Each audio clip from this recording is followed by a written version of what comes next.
Your favorite compas have another jam-packed episode of the Four Compas show. In this episode, we will have a very special guest joining us. We will talk about free agency signups or signings. We'll catch up on all off-season news and the best storylines heading into the NFL draft.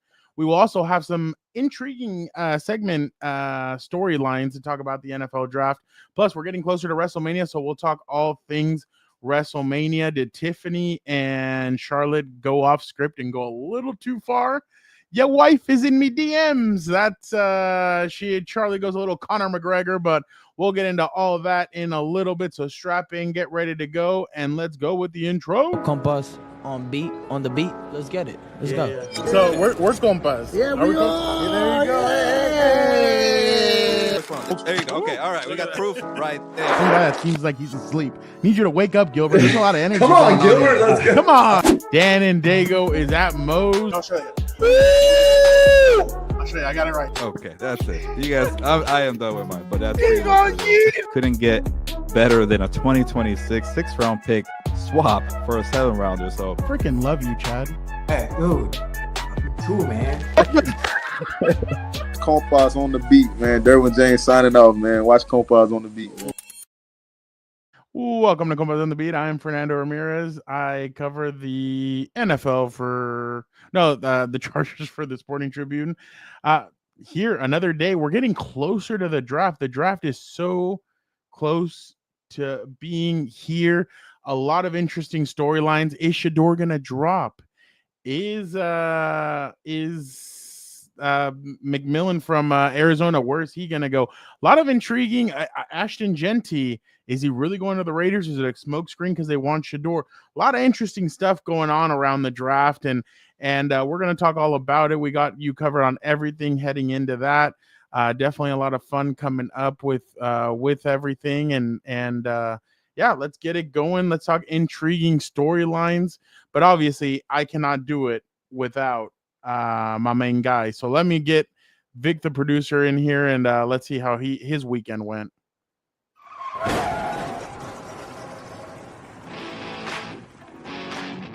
Vic, how are you doing? Pretty good. Yeah, good weekend. Ready to go. Can't wait for this episode. Yeah, should be interesting. A certain somebody's already Eric's kind of being a diva right now, but we'll see. Yeah. We'll see what he gets in here. This next individual isn't going to be happy that I threw a little slander at his guy. So let's get him in here. Up, is it freezing? There I am. You already know how it is, Frown. Everyone in this group on this live stream, we're all on Sir Eric's time. It doesn't matter. It's his world. We just live on it. Did the glass break on your guys' end or no? Yeah. Yeah, it broke on my end. Yeah. I didn't. Did you not hear it? No. Oh, maybe you I were didn't hear breathing too loud or something like that, and that's why you couldn't. Maybe it's because of all the tears coming out because of that John Cena hat behind you, because you can now see him for who he truly is. The Rock's bitch and a whiny bitch never, at that. never. So maybe never. that's what was drowning out. 4 minutes in, and you have to. Maybe that's what was drowning out the glass breaking, the joyous glass breaking, to when I say one of the best wrestlers of all time, Stone Cold Steve Austin, baby, Texas Rattlesnake, coming on. So shout out. Yeah, I guess so. You have a good weekend, Dan? It was good up until today when Real Madrid just decided to just drop an egg. That's not good for me, so not happy about that, but it is what Not it good is. for We your don't have mental health Compass. either. Then it's not good because I don't have Compass FC to listen to because Coke Zero. we got no Coke Zero. I'm still, I'm How many almost more there. days you 2 got? weeks to go. It's 2 weeks. It's the 21st 2 weeks. or the 20th. Oh, no way. No way. No way. What? Wow. Wow. Look who That it is is. crazy. Give me my side. That is Switch 'em. crazy. Come on. You How you doing? motherfucker, you kept that from me. Wow. Wow. Come on, I'm the final boss. Oh my God. I couldn't, you know what's funny? I thought I saw the name pop up. I'm like, oh, someone must have just messed this up. Another Then I saw the stash. And I was like, Oh my goodness. Wow. What a day. My Yeah. day's 1,000 times better. I Really? appreciate you. Okay. I appreciate you. Real Madrid totally shit the bed today, but it is what it is. We got Nobody cares about soccer. We cannot start off. That's crazy. That's crazy. Wow. Wow. Well, let I'm me in say that awe. I'm a little disappointed because Fernando and Victor knew. You didn't know about my presence being back here, and you No weren't one like told me. you weren't asking like, hey, when are you gonna come back? Hey, I miss you. Hey, asshole. how are I things asked going? you when we Being a were at the dad? Super Bowl for pictures of you and the boy. I never got not a fuck you, not nothing. I didn't get anything.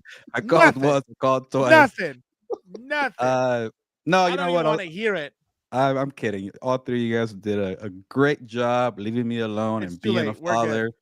And because you guys helped me out being a father, this mustache is growing back fiercer, better than ever. Because when you're a dad, you get more hairs on the stash. So I'm here. I'm ready to go. I can't wait. Dad bods coming out, all the dad jokes. What else are we missing? Yeah. Now I have a Some reason beers? to just like lay on the couch. Exactly, and drink beers. What? What? How much do you? How many pounds do you think he gained, Dan? I don't know. Can I you can't. tell, or? No. I can't see full body now. All I know is that I'm already all I know is that I'm already a hefty guy, and when my time comes, I'm scared of how much I'm gonna eat. That's not a good thing. I think you're an expert on the app dating, Dan, because you said I don't see full body when you're scrolling. I need to see full body, and then Exactly. you It's not approve. real. Sorry. I If was about we're to at say a different word. concert, can I lift you on my Yeah, shoulder? can I see Speaking of full which- body? Speaking of which, we just saw. Did you watch the new Love Is Blind? By the way, It was horrendous. Actually, that so might be one of my bad. videos of the freaking month or the last 2 months. It was awful. Yeah, dude. But yeah. like Nick was one of the and worst Vanessa ones. Lachey just go out of their way to make it worse. Like they just seem They might have just been make better. Everything worse. These characters were dull. They were boring. Like, did you guys like it? yeah. I'll be shocked. I like the chick with the piercing. in her, No, like, don't listen to him. Of course you did. he was He was fire. excited because she just started talking about cream pies and everything else. It was all hyped up. That was cringy, but the most memorable part. Dude, all I know is Lauren, That's if you're watching a this, Jay Cronenworth fan. Lauren, if you're watching this, slide in my DMs. Oh no. My Instagram's hacked. Never mind. Don't slide. Yeah, Slide into my Twitter one. I still have a message asking me, hey, can you do this for me? Because I'm in some big art contest. Dude, by the way, Instagram is the worst app out there. I know everyone shits on X. Instagram's worse. They've not helped me at all try and get my account back. It's the worst, dude. Wait, It's so bullshit. you're off of X and Instagram? No. My ex is good to go. Elon Musk wouldn't fail me like that. Okay, It's Mr. Zuckerberg. Zuckerberg and his app sucks, dude. I got no way of getting it back. One of Daniel's students like FaceTime the Instagram. Are you serious? And the person answered, yeah. It was some guy from it's some like dude in like I don't know in like South Africa or something. Like it was okay. Yeah. It was like crazy. It was super crazy. I was worried about you, Dan. Yeah. I did get the message, but I did not fall for it. I also got a couple more from other people that we know. I did not fall for it at all. Maybe I think you did, Dan. That's why you got hacked. I did. The worst part is I'm not trying to. I'll tell you off screen. So I'm not trying to look like an asshole. But there are people that we know that also were hacked. Yeah. I was but like the worst part is that's one of the worst apps to get hacked on because you'll never get it back. Like now it makes sense why people just create a new account and say, "Hey, my old one got hacked. This isn't real or whatever." Like, I'm pissed. So now I don't know what to do. So what's it been like the last 3 months? Yeah, what's dadding looking like? How's that been? Because Dan's been busting his ass in New Orleans. Oh, I know. Yeah, I heard. I can't wait to meet Did you hear Gilberto, Daniel, Manzano. How many videos came out of Super Bowl radio? Yeah, Row? you guys did a great job. And like you guys gave me my space, I gave you guys your space, and you guys did I'm glad. Kick-ass job out there. Are you like Tom? You're the number one my friend. space, this space, full body. What else do you want to talk about? Instagram sucks here, but yeah, no, it was awesome to see, and I was busy being a dad, but I kept looking. I'm still wondering about what the hell are they called? The Hurt Syndicate, messing around with my guy here, Fernando here. That was dude, that was so funny. And Dan didn't know what the hell had happened. He's like, I didn't hear shit of what was going on, and I was like, but it looked hilarious. Like Bobby Lashley wanted to kick my ass. He's like, no way. And I was like, yeah. Well, MVP did too. And you kept He calling goes- Shelton Benjamin or Sheldon. I told him my mouth is dry. Like I kept on like messing up And then the it got words. weird after that. Talk about cream pies too while you're at Oh, it. I know. Uh, And then he's like, but then Dan goes and watches it in the media center, and he's just laughing his Yeah, it ass. was Like good. people are turning around and looking at us. No, it's like the old promo videos where maybe Michael Cole or somebody's talking to the superstars in the back, and like Yeah. The Rock, you have to be intimidating, you have to act terrified, and you look like you were legit terrified, Fernando. Oh, For he's that. Oh good no, to I, go. no, I knew exactly what they were doing. Yeah, I just went along with it. that was and Bobby, gold. Bobby had already said bye to me, and he turned around, he comes back. He's like, I just want to let you know, like that was really awesome. And I was like, really? He's like, we knew you could take it. He's like, we made some other lady over there get really pissed off and like cut off the interview with us. They You don't were the only understand. one today. Like What he's a like, you're the only loser. one. He's like, you're the only one today that's gone along with us. And I was like, oh no, I appreciate it. That was awesome. And Dude, I didn't even notice And, this thing they were says great. Gilberto's back. Wow, I didn't even notice that. Was that there the whole time? Yeah, apparently I didn't even know. No, I made sure we didn't use it. Okay, I well- wanted to Oh, make and then- sure. Well, Victor, And then- shout out to you. I like the rundown color. That's No, a good prop he there. he It's like a killed it with this one. holographic That was Pokemon awesome. card there. Yeah, it's awesome the way he's the holographic Pokemon Yeah, cards. it really Yeah, it's popped. definitely awesome. We met the Bella twins that Friday also. That was definitely interesting. I They were love like Bella dream Twins. come They true. they were really the cool. nicest people ever. I don't know if it's because Mhm. like with the people that we were with, but that like introduced us to them, but like they were both really nice. Yeah, it seemed like you guys had a good time there and a bunch of interviews. You guys were roaming Dude, around. we and met. then, Oh, sorry. no, I was gonna say that because I did hear a couple stories from Victor, and then is it Graham? Yeah, Yeah, Graham. He did a yeah, great yeah. job too with the videos you guys going Yeah. around. Oh yeah, That he was awesome. awesome. Killed it. No, we I was were gonna- I gonna told him, say- I'm like, I'm sorry, you're gonna be exhausted. Like, we're gonna be running around. Yeah. And I had him running around, and he's just like, "Oh shit!" And I was like, Yeah. "Yeah, dude." I'm by Friday, he was like ready to go home. I think. Like, I don't think you would have liked New Orleans, by the way. I think you would have complained the whole time. It was wild out there, dude. Oh, I would have at least enjoyed a couple of days. I even saw Victor make it to media night. He never goes to the media night. I So that means he had a good know. time. What the hell? If Yeah. I go, you Dude, don't go. Dude, apparently. it was party was really so good sick. food too. It But was you got the really Britney good food. Spears going on with the snake. I'm like, what the hell's going I on? was out there? petrified. They feel weird. They feel like a weird, like I don't Dude, know. the I crazy- wouldn't have done that. the crazy part is that like we had eaten food where we thought the main area was, and then they're like, "No, there's way more food like going Yeah, around but the wait, corner." there's I'm more. walking. Yeah, there Dude, was so much food. Like New I Orleans had, like- was great. Yeah, I had like Wow. crawfish hot dog and like some other stuff. It was really good. Did you have It was a like a gator out there? crawfish sauce. Oh yeah, we had gator. We had Okay, gator po' bites. boys and all that. Oh, Oh, yeah. yeah. we have Oh, gator yeah. bites. We had everything. But Yeah. so, how's everything been with you? Yeah, it's been an experience I'm never gonna forget because I'm getting to the point where like he's about to leave the newborn stage because it's been 2 months and I'm like, I no, thought he was like, gonna say, I'm gonna get to the stage where I'm tired of him and No. Oh, I know. I was kind of He'll like, get a job and get a where's this going? 401k. Put I'll him tell in you- the coal mines. Like the I'll old tell you like days. real life stories after, but there were some moments where like you're a little terrified or you're worried, but Well, yeah. you know immediately that you love that little guy. Like I just knew the guy Oh, for yeah. a couple of days and a few hours. I'm like, I'm worried, I'm scared. Yeah. But he came out well from a very rough week, and he's already my best friend. And There you go. I'll say it was the Don't most worry, man. difficult thing I've ever done, and Obviously. it's been the best thing of my life. So That's awesome. yeah, it's been a harder process, but I'm just enjoying the time and getting emotional when he gets bigger. Like I feel like every Monday I see the little guy Julian. I'm like, who the hell are you? Because you're changing, you're getting bigger, you're getting Oh, taller, yeah. different Yeah. face structure, and Yeah, they it's grow just- fast. yeah, so I'm kind of I missed that, but obviously I like all the milestones that we've reached. I think he's about 9 weeks now. I'm losing track here. We're heading into week 10. Thank you for the math. Yeah, I'm losing track. But I was I'll gonna say tell 2 you, months now. Double T's. Did Yeah, you what- put a ball of some sport in his crib and be like, you better not suck at this or not yet?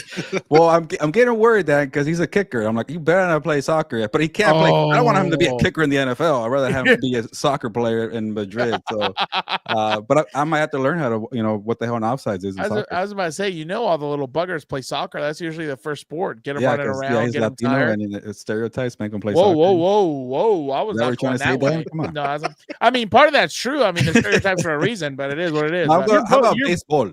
You're Oh, both 100%. You want to talk about boring?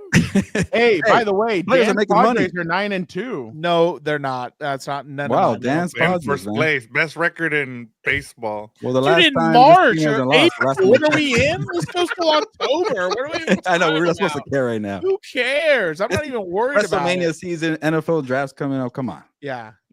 The NFL draft should be really interesting. I love the NFL draft because it's always Hilberto's time to shine. Hilberto's quarterbacks, Anthony Richardson and all these other guys. Then they get to the NFL. Last year, my guys were Jaden Daniels, and I even said Drake Mayo's going to be that guy, and it turned out well. Okay. I know a dead clock's right 2 times a day. Get 2 times. There you go. My 2 quarterbacks. What did Gilbert? Just first off, what did you think of the Seahawks Raiders? Like the exchanging of Geno Smith, bringing in Sam Darnold, Geno Smith now on the Raiders. Just, I know those two, like all those moves don't move the needle, but like what? Because Seattle's doing a lot of interest. Like they've shipped out all the old and they're bringing in new. And I'm getting to the point people probably think I seriously hate Sam Darnold, but nothing against the guy. I just think he's not the greatest quarterback. He's a good quarterback, but why are we chasing Sam Darnold? Did we not see what happened in the last 2 games of the season? He folded like a chair. And it's, I get it. The offensive line was terrible for Minnesota, but what the hell does Seattle have in their interior? Even their tackles are not that good. They did nothing in free agency to improve that. I get it. You have a 1 year out. I like that. Cool. But I'd rather have Geno Smith. If you're going to go into this mediocre kind of year, I'd rather have Geno Smith than Sam Darnold. Let's keep it real. Geno Smith is better than Sam Darnold. Maybe you guys disagree, but to me, I think Geno's better. But they're still kind of the same caliber quarterback, right? And then you go and get like an old, on the decline, DeMarcus Lawrence, who was dealing with a Lisfranc injury on the foot. Then you got Cooper Kupp, who hasn't done much in the last 3 years since he won the Triple Crown. He gets hurt every year. His production declines. And then you trade DK Metcalf and obviously Geno Smith, but they got worse to me. And I get it. Like, I'm not even sure who the OC is. Clint Kubiak. Like, is he going to do something there in Seattle? I don't know. Maybe for a couple games with Derek Carr in New Orleans, he did something. Remember, they were 2-0. But to me, I just can't understand what the hell Seattle's doing. I get the 1 year out with Sam Darnold, but why not take a chance with Geno, DK? Those are 2 better players for me. Dan, it's just hilarious to me. Are we going to get another 3-14 prediction for Seattle? I think people already asked me for predictions, man. I hate doing it this time of year, especially everybody loved your prediction before the draft. Well, that was glorious. I'll do it after the draft, no hesitation. But if Seattle gets some better wide receivers, because Jake Bobo and MVS, get out of here behind a Cooper Kupp. Who the hell is their tight end? And their running backs can't do anything with that offensive line. They have 2 good running backs, and they couldn't create on their own with a terrible offensive line. Improve the offensive line, get better options at wide receiver. I do like their pieces on defense, but is this a year that Mike McDonald does something? I like that he takes chances. Remember, he cut a bunch of linebackers last year to make it work, and he did for the most part last year. But they scream like a 6-11 team to me. I got to see more in the draft. what did you make of Geno going to the Raiders? That one I hated immediately. I also didn't like that. But I'm gonna say good things though. The heel is back. I did not like it because I always tell Victor this: you get stuck in the mediocre cycle. Either you suck and you get a top 5 pick for a quarterback. I get it. There's no good quarterbacks in this draft class, and I'll get into that in a bit. Maybe Fernando will too. And then they paid Geno Smith too. I get that there's some outs here every now and then, but then I just started thinking about like you got an old Pete Carroll. I like to hire Pete Carroll. If you ask me that, I like it from the get go. You got 100%. Tom Brady. These guys have no time to waste. They want to win right now. I like the GM Spatek from Tampa Bay who worked with Tom Brady. And Tampa Bay never declines. They lost Tom Brady and they keep winning with Baker Mayfield. So he knows a couple of things there. So shitty division helps. Yeah. So it's just, are they going to be a wild card team? Maybe. Are you winning a playoff game? Hell no. But you are better. And maybe is that what Tampa Bay? Is that what Las Vegas wants to do? They want to get better and win a couple of games? Sure. Mark Davis has gotten very little right. And maybe people keep comparing it to this. Maybe he's or Alex Smith, where if you're working on the long-term quarterback plan behind the scenes and you're not settling, you got to get aggressive. You're going to be stuck in the 15, 16. Last year, the Raiders missed out on a quarterback for being number 13. Obviously, they got Brock Bowers. But if you're being aggressive in the draft, you're moving up. You have long-term plans because you got to know Geno Smith is not going to get you to the Super Bowl. Seattle knew that they wouldn't go to a number, and they walked out. They just did the dumb thing with Sam Darnold. But I like it from winning now and in a most improved team. I'm just not ready to say, yeah, Geno Smith out of nowhere is going to be a Super Bowl caliber quarterback. And going to that point, I really think that, and Adam was talking about this to us at the Super Bowl. Pete Carroll has a clock. Like every coach has a clock, but Pete Carroll's clock is even like accelerated. That hourglass. I mean, the Yeah. NFL is obviously better with Pete Carroll in it, but he does it. That 3-year contract. Who knows if he'll be able to make it through the 3 years? Seems like Chip Kelly could be his heir apparent. Yeah, We've seen heir that apparent. before. We've seen that before. Exactly. And then Patrick Graham, for some reason, keeps on making it like he's now on his 3rd Raiders head coach, so that's pretty interesting. He's a good defensive coordinator and everything, but it's just funny to see. Yeah. But the question is, like you said, the future of the quarterback position. Like we said, Pete Carroll doesn't have that long, so for him to go get Geno, it's like, okay, a 1-year fix it, but you're gonna need to get a quarterback this year, a young one or something, to be able to be like, you know what, okay, we have Geno, but we're gonna work with this kid, we're gonna bring him up, and then potentially he could be our starter next year. I'm telling you, that Howard kid out of Ohio State, I'd keep an eye on Will Howard, quarterback. Chip Kelly. Yeah, Chip Kelly could draft him in the 3rd, 4th round and be like, okay, we'll work with Will, and we'll be ready with him by next year, the year after. The good thing is you don't have to, as long as the kid's working and he's getting some playing time and everything. I think they'll do a good job with him. But and Geno handle starting and everything. But they have to have a plan, unless their plan really is, because you keep on hearing this, that they're really not going for Ashton Genty. That's a smokescreen, and they're waiting for Shador to fall in their lap, and they're gonna draft Shador. But I just don't. Well, you've seen that's that's funny. His comp is Geno Smith. It is Geno Smith. So that'd be interesting. But you make it the Geno Smith move, and you pay him now. You get old Pete Carroll, you get Tom Brady, because you want to win now. But it's Tom Brady. Like Tom Brady keeps like in the past, he's pushed, he's worked out with this kid. Is Tom Brady going to push and tell him, hey, like put on that little note piece of paper, the thing, and put Geno Smith, Shador Sanders over no matter what? But who's Geno going to throw to, and who's going to be his running back? They have solid weapons. Bowers, 200 targets. Who will be? They have solid. You could get that kid, the running back out of Ohio State, in the 2nd round later.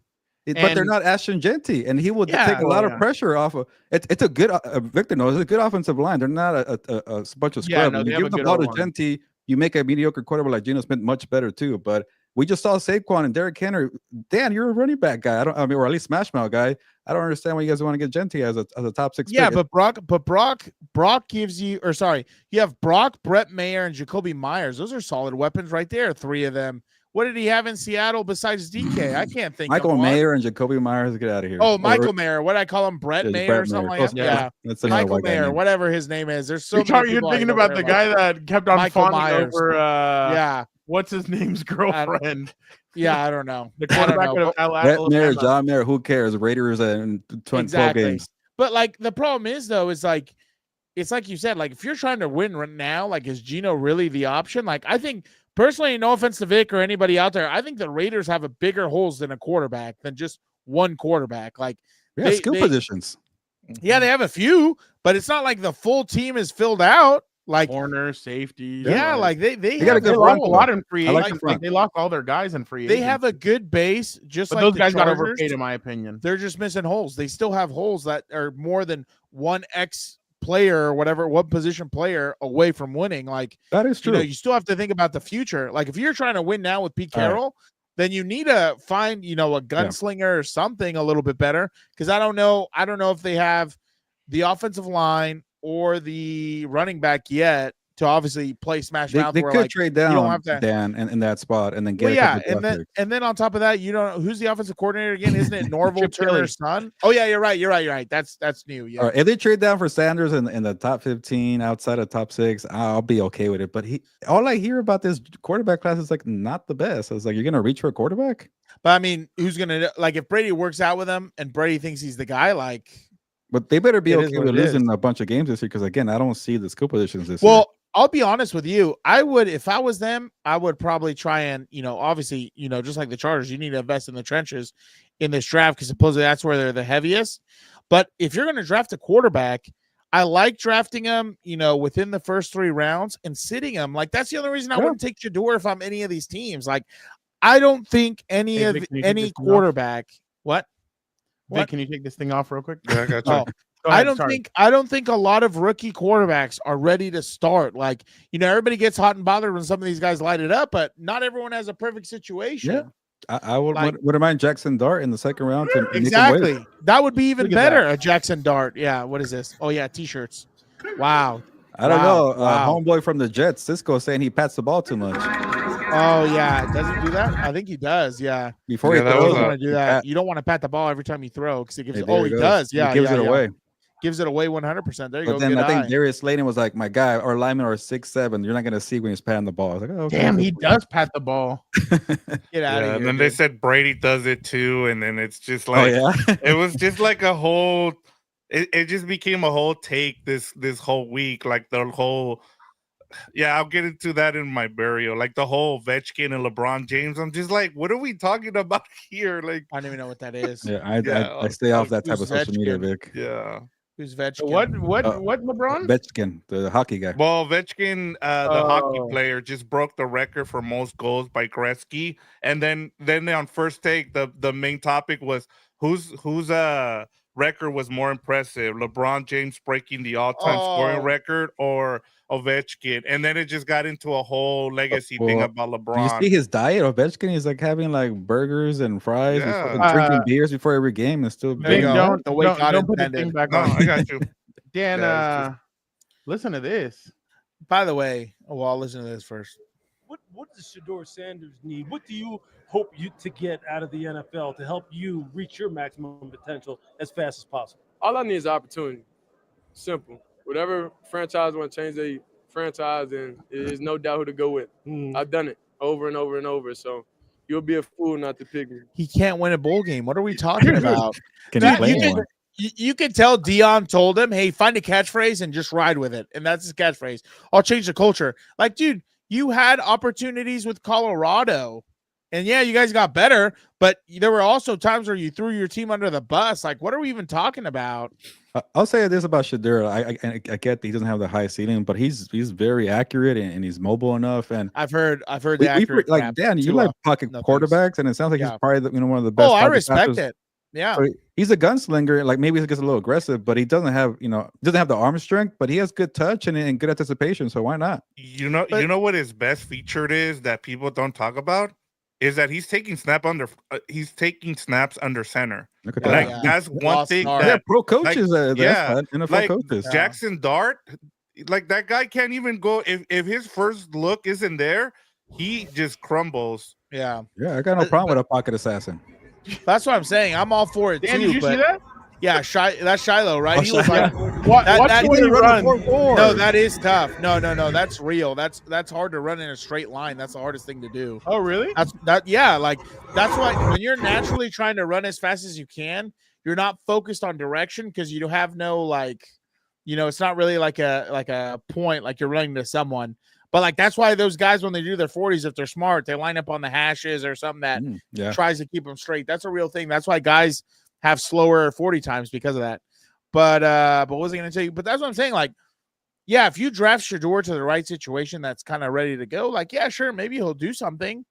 But it's like, it's the same thing to me, like with Darnold last year. Yeah, it was a record year because he had freaking Justin Jefferson and Jordan Addison. Like, They're not everybody in forget- Seattle, by the way. yeah, and everybody forgets, like, this is a team sport, dude. Like, as much as people don't like to believe it, all the computers and all the whiz kids and all that, like, it's a team sport. Like, you're gonna find out real quick. Like, the can New go back York to the Giants, thing, New York Giants to could the- draft them. Like, you really expect me to think they're in the playoffs now? No, sorry, they're not. Mm-mm. I got no problem with them being a first round pick, but it's all about the fit and the right coaches. And I Yeah. think the Raiders are okay with Geno for a couple of years. Yeah. You know what's funny? A couple of weeks ago, we had Eric on, and we broke the Russell Wilson. Well, not we didn't break it, but Russell Wilson going to the Giants was like on the show, Yeah. and then Stephon Diggs of the Patriots was on the show too. So we were just laughing at the timing of everything. But according to Adam Schefter, Ole Miss quarterback Jackson Dart visited the Cleveland Browns today and will fly to Las Vegas to meet with the Raiders tomorrow. Isn't it Makes sense. weird too? Shador was, top five. All of a sudden, oh, he's sliding to 20 in the 20s. Like, That's why I hate this. He's time gonna of be like year. a top 12 pick. I'm gonna predict it. That's why I hate this time. Of Oh, I year. do. I do too. I don't think he slides. Let me look up who's. In the You know, Dan, hold on though. We didn't talk about something because Gilbert wasn't here for a certain topic. Oh, Dan, really? what did Gilbert think of the Super Bowl? Oh, I forgot. He was in mourning. Yeah. He was in mourning. He was in all black for a while, for a few months. He would not wear anything with colors. He lit candles. He was not happy that his Chiefs got mollywopped in the freaking Super Bowl. Well, you You could have call no it the idea. perfect Super Bowl for my son to watch for the first time, and that was the first Super Exactly. Bowl to watch. I was watching with them, and I turned it off by the second quarter. So yeah, You turn it off, you're a loser. I was tired. I needed watched sleep, but every it was boring minute. though. I watched every Dan- minute, and I yeah. enjoyed the hell out of it. He wanted to watch Honestly, post-game interviews. He wanted to watch the trophy. That's the first time I've seen the trophy presentation in a while. I saw I'm not everything. surprised. Yeah, it was a Everything. I beatdown. enjoyed it. They got robbed the first time, so I'm glad they finally got their retribution. Dan but went up honestly, to every it's single just- Eagles player, and he's like, "Please, like, God, finish get this finish done. the story."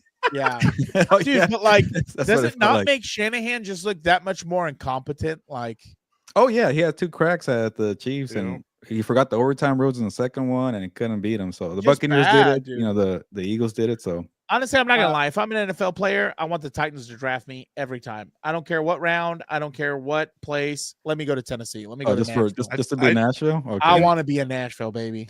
Yeah.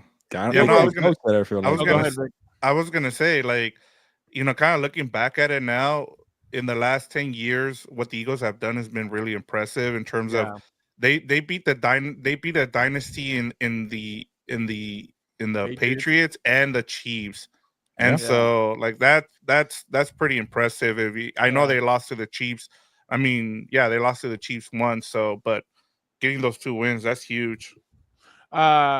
Any during free agency, any moves that stand out there? You're like, oh, they way overpaid for this guy or that guy, or Yeah. All right, that's Or just give us, since you wrote the article, Gilbert, what were your best signings?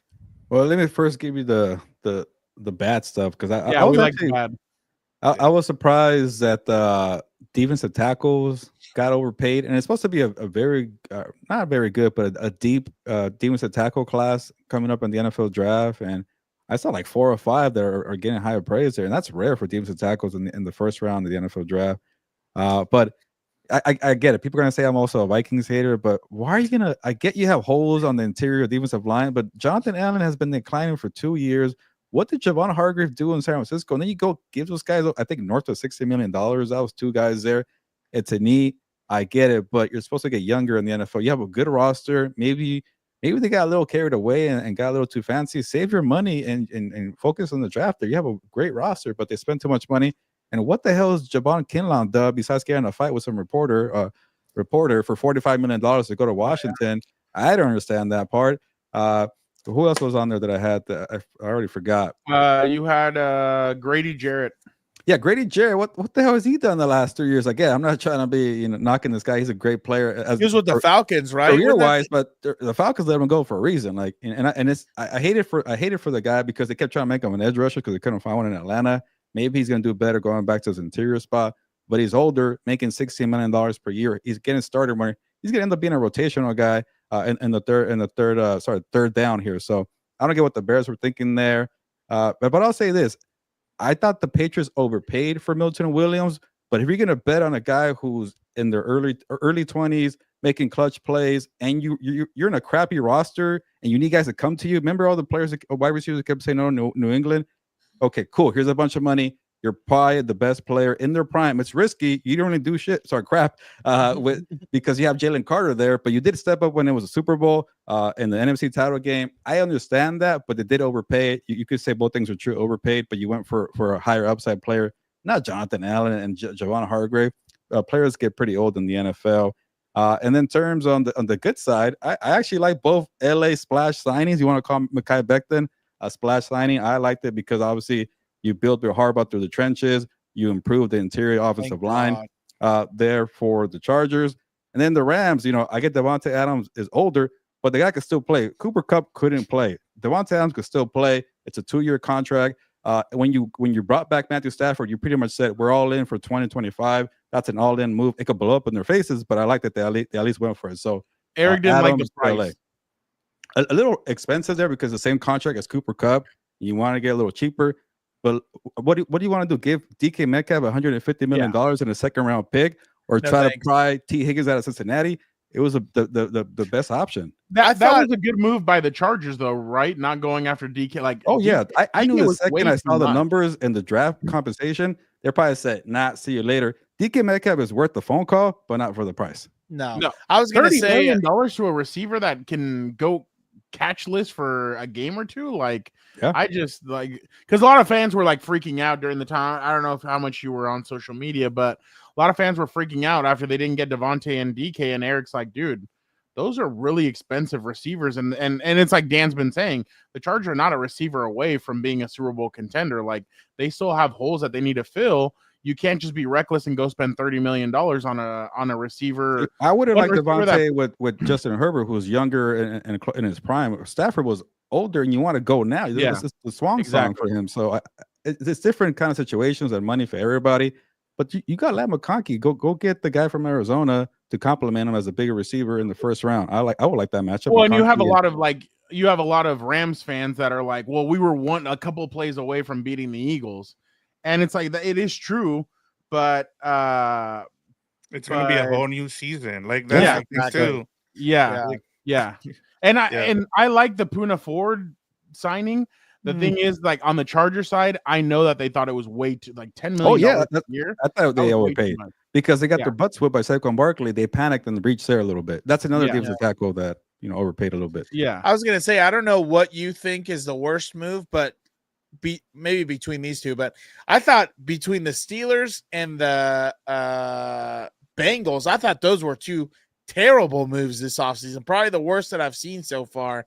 I still don't understand why you're tying up, and this is where I always get back to, you're tying up your salary cap, like a good chunk of it, into 3 guys. Like, what do you expect the rest of the team's going to look like? And then for the Steelers to pay $30 million for a receiver with no quarterback, like, that to me just made no sense. Like, Mason Rudolph is a QB1 right now. Like, let's say even if you get Aaron Rodgers, but like, you still don't know what type of Aaron Rodgers you're going to get, what type of system you're going to want to run with him. Like, that's why to me, we've been saying this whole time, Aaron, go to Minnesota. Please, Minnesota, take him. That would be amazing out there. No, because he's too old now, and that's why you drafted JJ McCarthy for a reason. No, but it's perfect. You don't have to rush him back from his injury. I let him sit one more year. It's not a rush. Yeah, exactly. But in Pittsburgh, they might not even make the playoffs, and if you do, they'll be one and done again. No. So, what did you think was the worst offseason move then? I'm already blanking on my story. Maybe Victor has it on my worst signings that I had. But it was Sam Darnold one was one of the. You already was 3 Seattle guys, right? Cooper Kupp, Marcus Lawrence, and Sam Darnold. I forgot my other 2. But the Bengals, I'm kind of conflicted because that's a very damn good offense with T and Chase and Burrow, but they can't defend for crap. You can put up 40 points every game. You might still lose every game. So, oh my God. So I get that you want to keep those guys, but you haven't done crap on defense. You also you've shown no ability to draft defensive players. The last time they hit on draft picks was T. Higgins and Joe Burrow and or Jamar Chase. That's kind of lucky. Those are good players you draft. But ever since 2021, who have they drafted? Trey Hendrickson was a free agent guy from the New Orleans Saints. So Duke Tobin, whatever they want to call him, the player personnel, not GM, they haven't drafted well defensively. So what makes you think they're going to take care of it on the defensive side? So from that standpoint, maybe you let T. Higgins walk there. I get it. He's a very damn good player. I remember that Broncos game. It was like a Saturday night. He went off there for like 2 touchdowns, 181 yards. But, you already have that in Jamar Chase. So to me, maybe you're trying to get a little gritty there, but they're going to be a very good offense again. How much do you guys think that Joe Burrow is running that team right now? Because it seems like what he wanted, he got. And like the guy who's going to be the odd man out is Hendrickson, and he's the guy on the defensive side. And we played what he said on the Pat McAfee show about what EVP said. What she said was terrible. Yeah. And like he needs to learn how to be happy. Like what are we talking to LA? Like, and that's he's the best not even player by far not defensively. Even, I know, and he's not even asking for top dollar. He even said it on the McAfee show. I'm not asking for top dollar. He's like, I just feel like I should be compensated, especially when one receiver is making $41 million and the other one's making what, 30? Yeah. Like you could at least get him close to $30 million. You're gonna get worse without him defensively. I can't even believe. Oh, they're gonna be really possibility. bad. Oh, I saw a mock draft today, and I think they had the Bengals going defense for almost every single pick. Yeah. Because of Well, how the bad thing is, that they don't know how to defense is. draft defensive player. There's the guy from Yeah. Clemson they got in the That first doesn't- round. Yep. I forgot his name, but he can't do anything. That Yeah. doesn't They mean they won't drafted do it. defensive players the last 3 drafts, I believe, and they've all like it was a corner last season. It was the edge rusher, and I forget who the one before that was. Taylor Britt, he hasn't done anything. He just talks a lot. There was a safety too that hasn't really done much. They let Jesse Bates go for the safety, and nothing has happened. He was the one they Yeah. should have paid. Mm-hmm. Yeah, there was a lot of overpayments, I thought, in here, and that's why I told like Dan and I would tell Charger fans, like, I know the Chargers have 90 million, but that doesn't mean that they're gonna like blow it all and then blow it in like on dumb stuff to where you don't need it. Mekhi Becton is a huge need. The 2 defensive tackles that they got, both are a huge need. And then I asked Miami Dolphins beat reporter, I'm like, hey, what do you know about Hand? And he's like, oh, that guy's really good. He's like, he really is. He's an underrated guy that with the right coaching could. But that's the second time he's told me with the right coaching. I'm like, so what's down there? He's on the hot seat, dude. He's on the hot seat. He's gonna get shit. They had the right pretty coaching, soon. and Vic Fangio. That didn't even work for them either. I know. No, and they went to go get, because that's where they got a Tier Tart from the Chargers. They got him for Miami had cut him halfway through training camp. The Chargers get him, and he's a huge get for the Chargers because he played really well this year. And you're just like, wow. So, And speaking about Miami, Teron Armstead just retiring out of nowhere. That's really bad. Yeah, that's really bad for them. That's a team that needs to blow it up. They tried it and it didn't work. Oh, who was Dan? Was it Rich Eisen? I can't remember who. They had somebody talking about mock drafts, and they had one of the Matthew Golden going to Miami, and he's like, why wouldn't you have an offensive lineman or a defensive player? He's like, well, I think if Tua has Tyreek Hill, he has Jalen Waddle, and he has Matthew Golden, they could really like put it up on some team. To be fair, Waddle's not that good. I think he's overrated. But no, I know, but like, and they paid him already. Yeah, you have to defend Tua. Spending money out there like crazy. I know, like that's the thing. But you have 2 examples now: the AJ Brown or what's the guy from Devonta Smith, and you have Jalen Waddle. 2 examples to where they both paid him early. One has panned out, and the other one just hasn't panned out. But their biggest mistake was paying Tua. A lot Tua. of overpaying. Their biggest mistake was paying We Tua. got Zach Wilson there. I Fernando's think. boy. Yeah, exactly. Out in about that. out there in Miami hunter now. Hey, he's gonna there's go a lot. run the He's town. gonna go with real estate agents out there. I know. Oh, yeah. Okay. Yeah. I think McDaniel's gonna get fired after this year. Honestly. He's a good coach, but he doesn't know how to evolve. So we'll see. Yeah, good coach, good OC. Yeah, but clearly it hasn't worked in Miami. What it reminds me of Chip Kelly. Like that's where he's going down. Like where he's a really good offensive guy, but when it comes to coaching, I think eventually, like we saw what happened with Kelly, it just you get exposed, and if you can't communicate with players, it's gonna go down the tube. Too much. Didn't LaShawn McCoy or one of those guys say that? Like Chip Kelly told him like, oh, I don't something about criminal, like called them criminals or like stuff like that. LaShawn Jackson and LaShawn McCoy made a whole podcast just to bash. Yeah.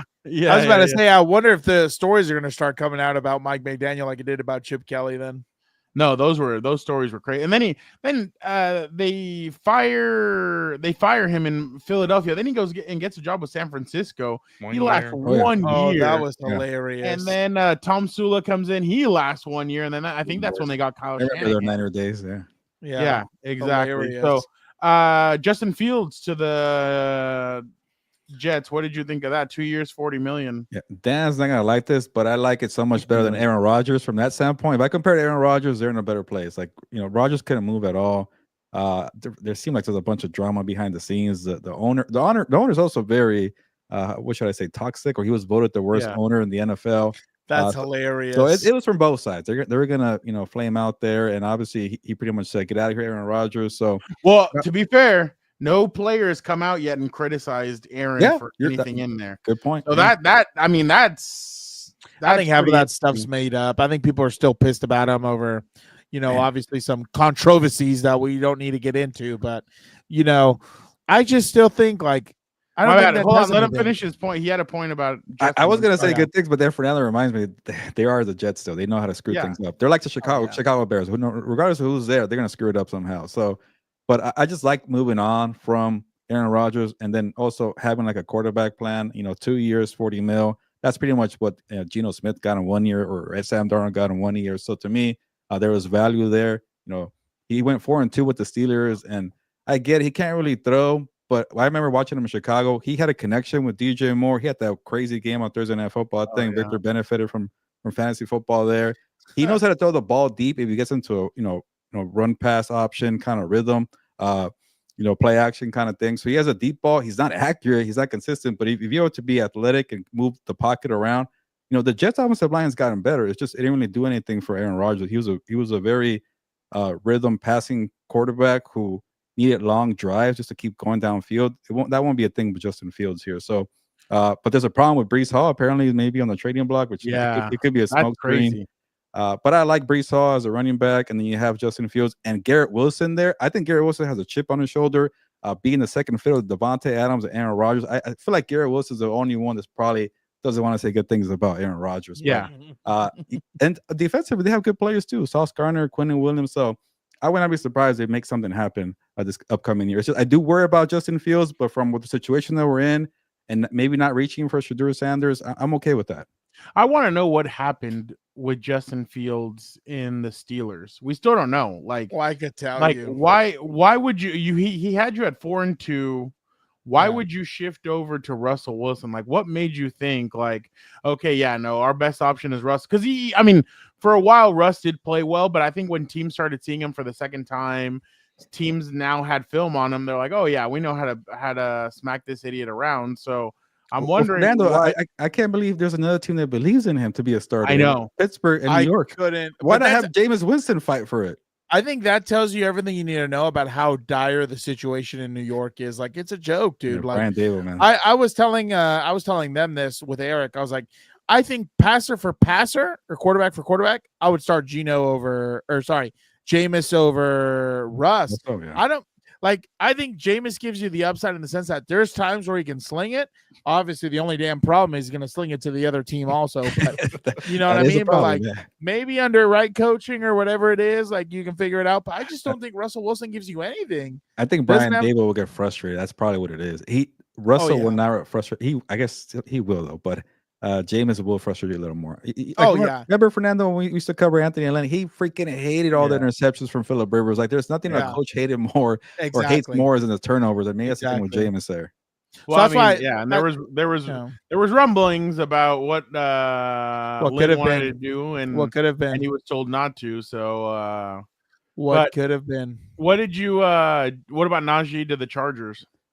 That one I have mixed feelings, but I like the scheme fit. I like the landing spot. I think it's a little bit, maybe it's not overrated. His name doesn't pop out as much as it used to, but hey, 4 consecutive years of 1,000 yards rushing. He's very consistent, but if you always look at that average yards per carry, it's like below 4. Like, he doesn't 3.8, I think. Yeah, he's not a big play guy. But Fernando, you've said this for many years, even going back to Melvin Gordon and Austin Eckler.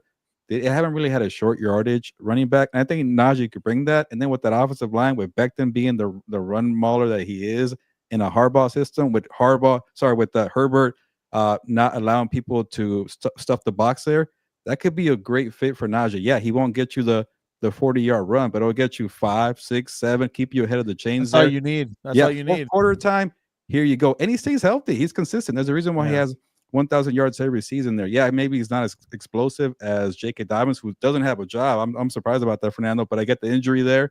But a guy who's been injured is more explosive than Najee. So that money, to me, that's the thing. He had a good year and he's holding out there. Maybe he'll get an opportunity. It's hard though with the running backs coming in from the draft. Yeah.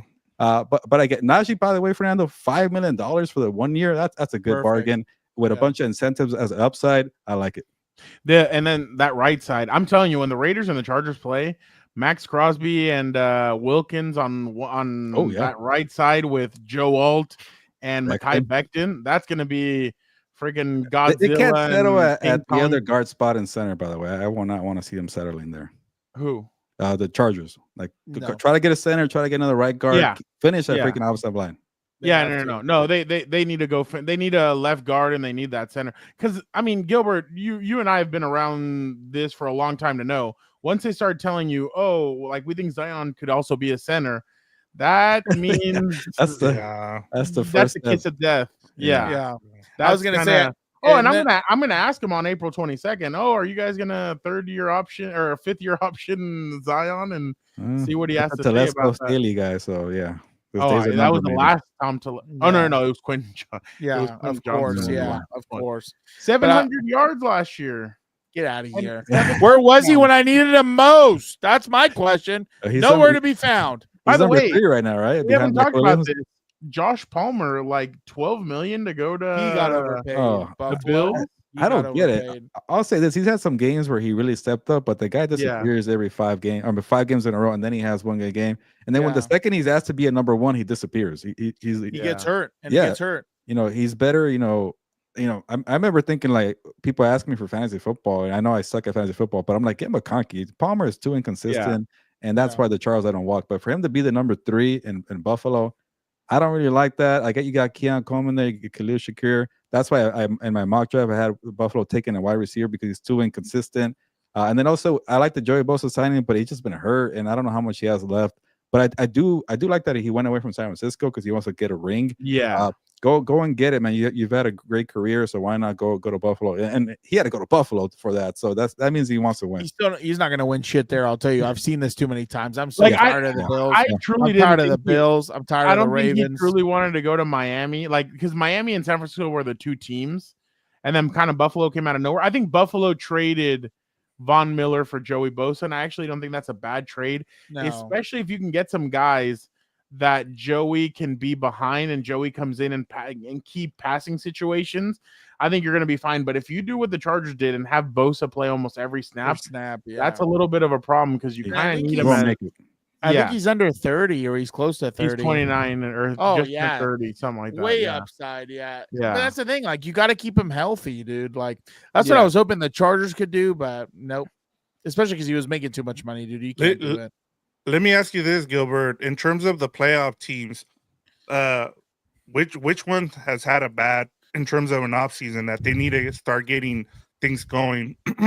I thought the Bills, like I haven't liked what the Bills have done, even Dude, though they're they paying made the playoffs. everybody but their damn running back. Oh yeah, James Cook. I don't know. He might get traded. I wouldn't not be But surprised. James Cook, he wants 15. Like, dude, you're not a $15 million running back. He benefits a lot from playing with Josh Allen. Yeah. And he's not. He really helped Josh Allen kind of stay steady and not be play hero ball. I get that, but I get the market went up, but you're not that dude. You're not Derrick Henry, and you're not Saquon Barkley. But Victor with the Bills, they're weird. They're kind of strange because they fit together. Like they know how to win, but they're not star players. Like and Gregor Rousseau, he works for Buffalo, but who the hell knows Gregor Rousseau outside of Buffalo? Like he's a good player, but he's not a premier edge rusher. Obviously, you got some good cornerbacks and linebackers that they paid too.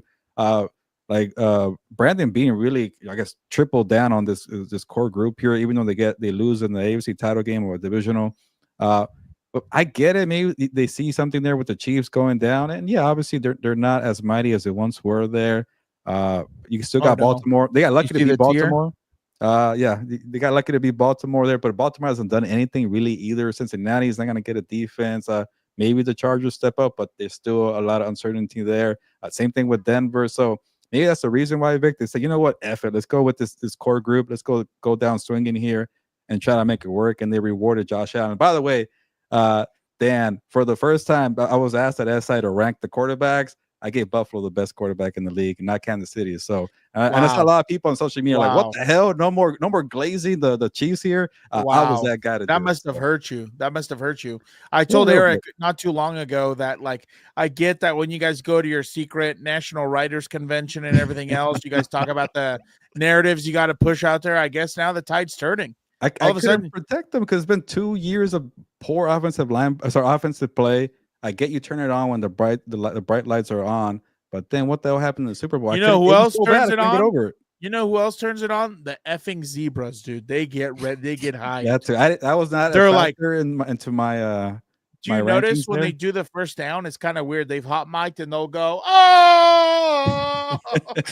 to signal the first. Hey, where were down. they for the Super Bowl? I guess he couldn't when he got beat down by But 40. that's what I was saying. Like leading up to the Super Bowl, I was like, if you're the Eagles, what I'd be telling them all week if I was their coach, we have got to keep it out of the Zebras' hands. Like you have got to leave no doubt that you're going to dominate these sons of bitches and win the game. That's the funny thing now about the NFL. Like we all kept looking at the AFC, like there's some really good teams there. Who's going to make it out? Buffalo, Kansas City, Baltimore. Now it's like anybody's race in the AFC. And then now it's like, who the hell's going to beat the Eagles in the NFC? I don't know if they're going to be a dynasty, but they're still pretty loaded, even though they lost players. They have the squad to do it. The problem is, it's management. Are you going to be able to manage them now with different coordinators and everything else? So that's different offensive coordinator. They're going to do that again because you remember there was I think the year after Steichen got hired, it was a shit show on offense. I think for them, they made the playoffs. They couldn't really figure it out. Yeah, well, obviously they lost the to Tampa Bay NFC, Buccaneers. who's going to challenge them? Oh, my Texas Rangers are about to play right now. Shout out. Why are the Rangers your team? I'm just kidding. I just give Eddie and JC shit. Well, speaking of NFC East, I don't know if I like the Commanders move. I didn't like what the Commanders did at all. Hold on. Someone gonna write this down. Let me ask Gilbert this then, because I had it here. Hold on. Let me make sure that. Okay, Gilbert, the one team from 2024, 100% not making the playoffs this season as of right now. Like after free agency. Who do you have right now? Well, I wish you would have, or I would have been talking to the last 2 months, Victor, because these questions really make me think. And I have a hard time picking a new team to make the NFC playoffs. And you asked me a couple questions, and maybe we'll get into it later. Yeah, but I can't say 100. Like you make it harder too, Vic. 100%. I can't. 99.9%. I can't say the Commanders. Like if I'm gonna go 100%. I'd rather go with Green Bay just because I really worry about Jordan Love's like regression in year 2. I don't understand what Matt LaFleur was doing with forcing the football with Josh Jacobs. If you paid the money to Jordan Love, why don't you feed the guy? And then now I'm worried about the wide receivers. Actually, they don't have a legit number one. I like the whole specialist thing at one point, but then the second one got hurt. They couldn't fill the need because they're all required to be on the field to do the play the X or play the Z or the Y, whatever, or be the gadget guy like freaking Jaden Reed there. Christian Watson went down. He couldn't play the big body receiver. So you need to find one that could do all of it, all 4 or 5 phases of playing a wide receiver. Defensively, they can't figure out how to get their edge rushers going there. Like Lucas Van Ness, like he hasn't done anything. You got Rashawn Gary. Their interior guys haven't done much. I like their linebacker from last year. I think Edgerrin Cooper. They got a new DC. Maybe that could help. But if I'm going 100% from the top 7 that made it last year, it's probably going to be Green Bay. And I think I had Houston too, Victor. But that goes into my Washington thing here. I think Washington might have got fleeced with Lermy Tunzo. Like if you have a good tackle, Dan knows this, you don't let the guy go. So if you're letting him go, there's a red flag there for me. And look at Houston last 3 years. Last year with again, Lermy Tunzo was a great left tackle. They couldn't pass protect for crap. The year before that, they could have run block for crap. And they got rid of pretty much all 5 guys there because they said nothing is working collectively. And Dan, you could attest to this. Even if you have a stud, one guy at your left tackle, you need 5 guys to play well. And they said, F it, we're not making it work with one guy. Get out of here. Maybe that's the reason why. And then Washington said, our guy could play in our system. Maybe that's why they said, F it, why not? And then also I heard some drama about behind the scenes with Lermy Tunzo too. And that's where I don't like it. Jaden Daniels going to be your star player still in year 2. Now you get Tunzo in there. You get Debo say, give me the freaking football. You dropped the football in the biggest moments here. What the hell is Debo Samuel done since 2021? He needs to be a wide back to be an all-pro player. They still have Austin Eckler. They still have Eckler. I would like to see them get the running back in that Washington system, but they need more defensive players too. Look at, like, I know Houston made the playoffs. Victor knows this because I really hyped them up, but you didn't, Vic. They took 3, 4, or 5 steps back. They made the playoffs. They won that game as the Chargers, but they just kind of got lucky a little bit being in a bad division. Whoa. And that was one of the teams that Fernando had, like, because we did this exercise and I went with Washington. Dan went with the Green Bay Packers. No shock there. Principle. Yeah, out of principle. But I get Washington though, Vic. I do understand. Yeah, and I mean, it goes to it too. Like this league is gonna change. Everything's gonna be. Also, they had a pretty easy schedule too. But going back to what Fernando too, like he wanted to go with the Texans, and I think part of it is that division, right, Fernando? For you, oh yeah. Yeah, that But- division's not very good. I still think Daniel Jones is going to be the starter in Indy. I just don't know how much he's going to be able to give them. Jacksonville, I don't trust anything that they're doing. I can't trust that family on the other side of what they're That's what they're good. doing at Fulham. I can't trust what they're doing at AEW, and I can't trust what they're doing. A good friend of the show. He jumped on with us this year. So good, a friend of the show. yeah, finally I saw that. Yeah, Tony Khan, what yeah, happened when I was there last year or the year before? I know. So he jumped on with us. But I'm not the Liam Cohen. I don't know if I'm going to be able to believe it until I see it. Trevor Lawrence has really regressed. The other team that I had that I don't think is going to make the playoffs, Gilbert, and I know this one's a really hot take, is just the Denver Broncos.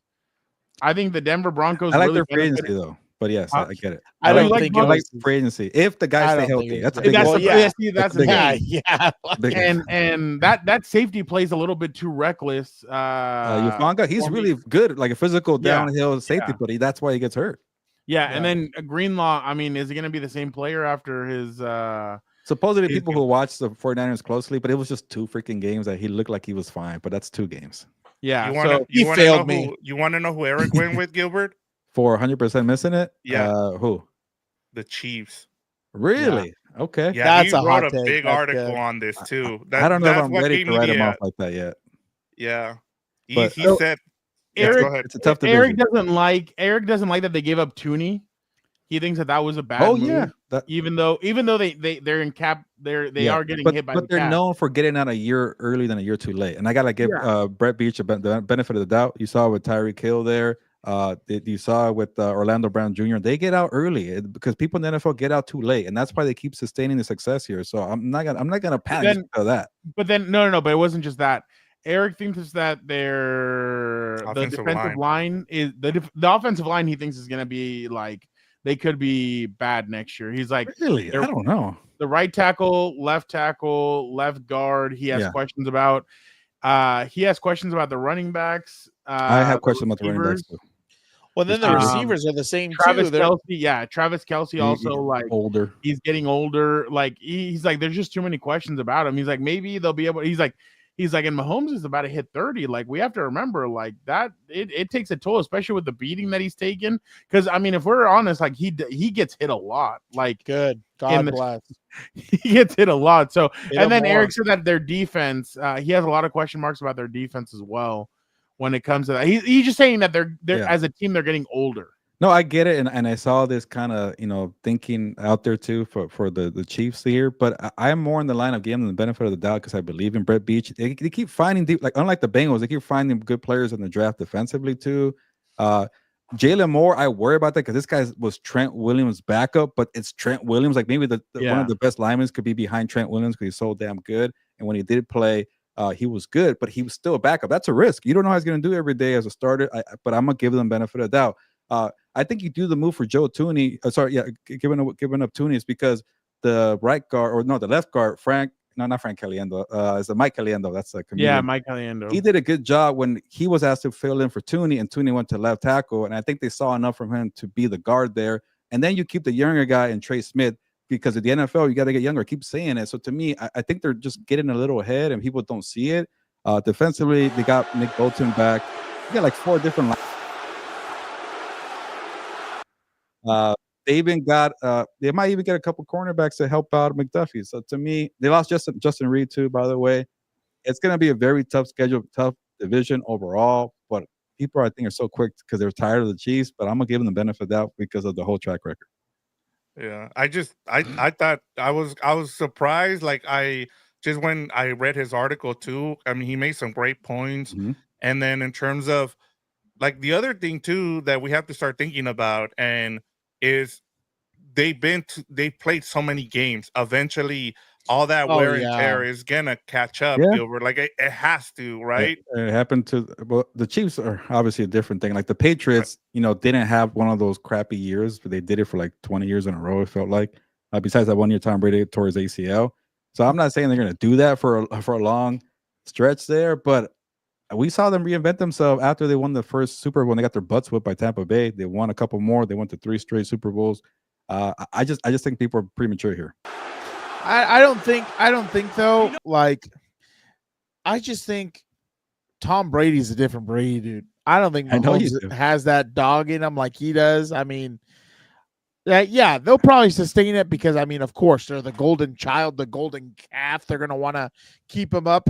But I just don't see like improvements that they make year to year. You know what I mean? Like, obviously, this year, I think they were undefeated in one-score games. Like, and a lot of them were close. got But lucky, what's to say next year it's not the opposite way? You know It what I does mean? happen Like, a lot, yeah. you don't have like the dynamic playmakers that they did. Where I thought they were really unstoppable is when they had obviously the Mahomes, Kelsey was firing, or sorry, not Mahomes.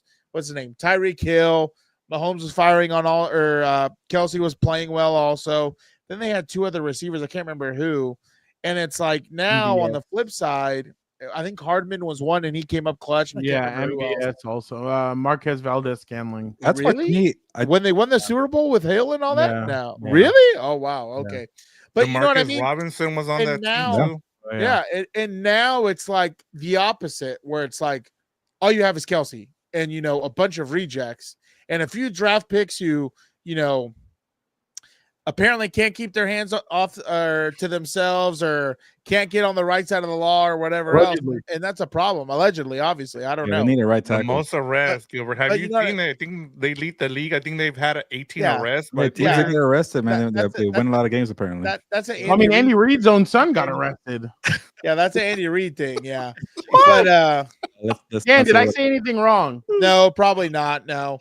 But you know what I mean? And like, I don't think this offseason they made a move where I'm like, wow, that's When going to do be they really tough. I guess when they in the draft, Xavier Worthy, but he hasn't. Well, I have morons in the arrested draft like the too. Bills were trading him, trading the Chiefs places. Like, what are we doing? And don't forget that Rashee Rice is coming back healthy too. He's a good wide receiver. and he might but get that's what I'm saying, suspended. That too, but yeah. Yeah, but like he might get suspended. I put in my mock draft that they're gonna get a running back. They're gonna evolve and reinvent themselves. They're gonna get one of these good running backs. That too. That's hilarious, Tom. But you know what I mean? Like, I just don't think I think what you fear from the Chiefs, in my opinion, is the Zebras and Andy Reid's scheme. That's the only thing I get worried about when we play them. Everything else, I'm kind of like the guys across the ball. Like, obviously they're good because they're NFL, but I don't think it's anything crazy. You know what I mean? Like, I don't think it's like, when you play the Eagles and some of those other teams, they got some real talent over there. I'm not saying Eric is wrong. I'm just saying I disagree, but I understand. Yeah, that's the fine. thinking. That's fine. Yeah, I agree with you. Like, I get it. Father who lays his hands on his own son. I love Dominic Mysterio. But I think this could definitely be the first year that somebody else wins the division. How about we start with that? I love that idea. I do love that idea. Dan wasn't happy with Eric because Eric looked at the logo from the Super Bowl this year and it's light blue and it was red. Oh. So he's like, so Dan's like, oh yeah, I think I know where Eric's gonna go. Eric's like Bills and Commanders. Terrible, Yeah. terrible, unbelievable. Not a bad I Super can't. Bowl. Yeah, no thanks. It's my time. No, I think the LA one's gonna be the one. I honestly think the LA one's gonna be the one.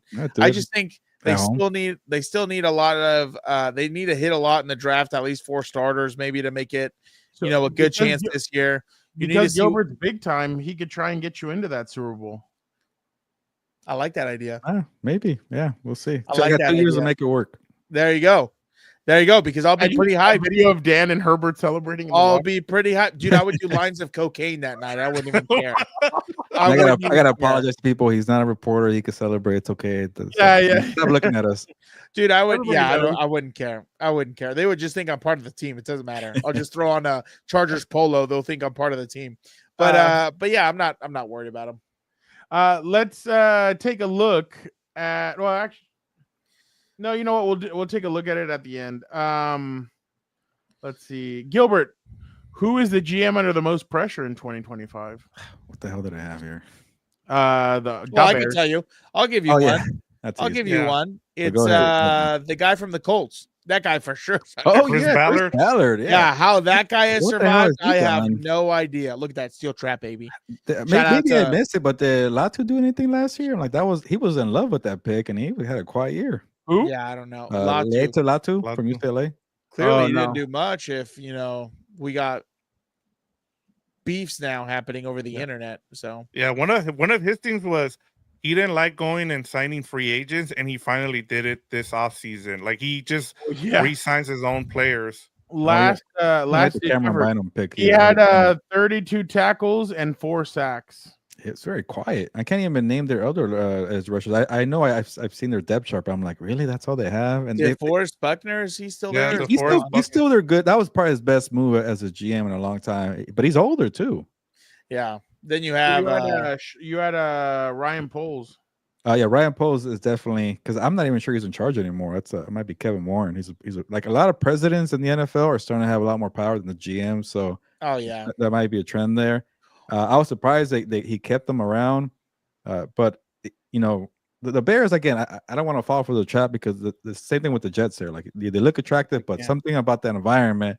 They're gonna screw it up, and I learned that the hard way, as you guys know, with the Bears. Neither team looks attractive. Everybody's blowing everybody's like in love with them because of the 3 offensive line. Yeah. But like I'll say they might not screw that up when they and Poles has really tried to get a lot of players on the O line, and it just never works out. Maybe that's coaching. You obviously got Tooney, you got Drew Dahlman. I'm blank. Oh, Jonah Jackson, he got benched by the Rams. Are we sure he's gonna be any good? I don't know about that one. But defensively, all these guys on defense that the monies that Ryan Poles spent was for Matt Eberflus. Is that going to fit for Dennis Allen? I don't know about that. I think you have too many guys who fit somebody else's scheme, and they might regress defensively. And then, I'm not sure about the offense either. Like, who's their running back? DeAndre Swift is not the guy. Is Rome Odunze ready to ascend and be a good wide receiver? I'm not sure. He had a quiet year last year, too. So too many question marks, but I know you guys don't like Caleb Williams, but I think that's my he'll biggest have a good year. mark. He'll have a good year, I think. I feel like. But I'm willing to put money on that. Going back to the Commanders real quick, the other thing I don't like about them is Marshawn Lattimore. He got burned a lot, but they need a lot of help in the secondary. Maybe he got beat like a drum in the was hilarious. Tampa Bay game. Yeah, Mike Evans, the Eagles game. Yeah. We were thinking about you the whole time watching that game. Oh my God, it was glorious. Let's go to this. The tush push. What do you make of the NFL trying to ban that? Because I saw that Orr wasn't too happy about it. I was gonna say something like this. It was stupid. I'm like, people who like or who want to ban the tush push are people who like to play grab ass, but I get the tush push is like playing grab ass, so I don't want to say that. But it's sour grapes for the NFL. Like, if you want to ban the tush push, go ahead and do it better. Like, it's within the rules. They actually prioritize the trenches. Like, I am a little worried about the Eagles because Howie Roseman's backup guys, he always has backup guys ready. You want to leave and get more money? See you later. You want to talk crap or whatever? You're getting traded, CJ Gardner-Johnson. He always has a backup plan because he's always investing in the trenches, offensive line, defensive line. Nolan Smith picked up this year. He invested in that first-round pick a couple of years ago. Guys are just ready to go. I'm not sure that he has enough because they lost Josh Sweat and Milton Williams, but they have guys there ready to ascend, and I will not be surprised. But, they invest in those positions. Why don't you go do that? The Bengals or anybody else, go invest in the defensive trenches and the offensive line. Go and practice. No evidence about injuries there. I get that Roger Goodell is saying eventually there's going to be some eventually, Jesus. It's funny because Nick Sirianni's a tree with Steichen, Kellen Moore. Like, you better not vote for the stupid ban. And then going with Sean McVay and Matt LaFleur's tree because they got guys like Kevin O'Connell. Those guys are losers. Like, those guys are losers. Clubs trying to vote against. That's what Eric was talking about. He's like, this young group is coming in here and they're trying to impose. They're trying to impose their will. I want to hear what Jim Harbaugh said. I want to hear what Sean Payton had to say. Oh, did you hear what Jim Harbaugh said or no? Carroll, your coworker said what he said. Yeah, he's like, the wording is stupid on this stupid ban here. Like, but he stood up and he's like, so what if I put 2 guards behind my guard and I have them push the guard and then the quarterback slides behind them? Like, is that legal? Like, and that Jim was like throwing out all these scenarios, and he said Jim was the most vocal guy defending the tush push, and he's like, you're not. He basically said. And he's being unbiased. He's like, can we just make sure we cover all avenues here before we actually ban the thing? Well, remember, too, the Packers tried it multiple times. Yeah, they tried. Even Shane Steichen with the Colts has tried it. He's the one that invented it, and he can't get it going. Yeah, everybody's tried it. So don't give me all this crap. And then, like even though it's not really a tush push, but it is, the Ravens bring Mark Andrews into motion, and he's the one that takes the snap, and then the guys come up and push him. So everybody's tried it. It's just that when you because remember who got creamed by it? The Packers. Oh yeah. The Rams, like all these teams, the ones bitching are the ones that got sliced and diced by I get it. the Commanders game in the last few minutes of the NFC title Oh, game. that was boring because the guy hilarious. kept trying to That go over was on the tush push. I wasn't born. But bored. Yeah, Fernando, because you said the Jalen Hurts will destroy the Commanders. I haven't forgotten. I'll give you credit there. Hey, but they got to the NFC title game, so They got there, Dan. Oh, there you go. There you go. But nobody got there. expected it. Nobody Don't worry, they're expected going to it. miss the playoffs Only next you. year. But they Only got you there. expected it. I guess beating Detroit in Detroit doesn't matter, but whatever. Yeah. Anyways, Dude, they lost half of their team because of you. Like, what are we even talking about? they beat the Buccaneers because of me. Anyways, the point No, they is that was didn't. ugly football. The last 5 minutes, it was a blowout. Who cares? Just kind of fix that up there where somebody was getting antsy. That was sour grapes too. He knew they got their butts whooped. They're gonna lose. He's gonna just keep jumping out. But I don't know. To me, like Cam Jurgens was a draft pick, second round pick. They had Jason Kelsey there for the last 3-4 years, but they planned ahead to draft him for that scenario. Landon Dickerson, another, I think maybe second round pick, maybe first, I forget. Malata from the rugby. You keep paying Len Johnson to stay. Obviously, you lost Beckham, but you trade him for Kenyon Green. I don't know about that one. But they invest in the offensive line. They practice it. I think Connor Orr brought up that that there's been 2 players that got hurt on the tush push. They never practiced it in practice. They did it in a live game with big surprise there. And it wasn't even like big injuries here. So to me, it's sour grapes. People getting jealous. Yeah. Guys, it don't matter. I completely agree. What's one rule that you'd like to propose or change at the next NFL owners meeting? I didn't get a chance to think about it much, but I'm annoyed with the 18 games. I guess it's going to happen, and Roger Goodell, whatever he wants, like the tush push might get banned because Roger Goodell say, "Hey guys, we might not get the votes here. Let's table it for May," because he wants to ban the tush push. It's not a good product. I get it. He cares about TV contracts, this and that. Good product. It's one that's play they and use then for one but he wants- scenario. What are we talking about? He wants to add more games to the schedule where people are going to get tired in the most physical game in the entire world here. He's an imbecile. Let's have guys on load management or snap counts here and dilute the product here. So I do not want to see 18 games. I hope the players union really, really fights here and not say, well, you give us less practice time, more vacation, and we'll do whatever you want here. I hope they fight for this. But it's become inevitable. They're really pushing for 18 games. And even the coaches are saying, like, yeah, I guess, give us maybe a bye here or there, and we'll figure it out.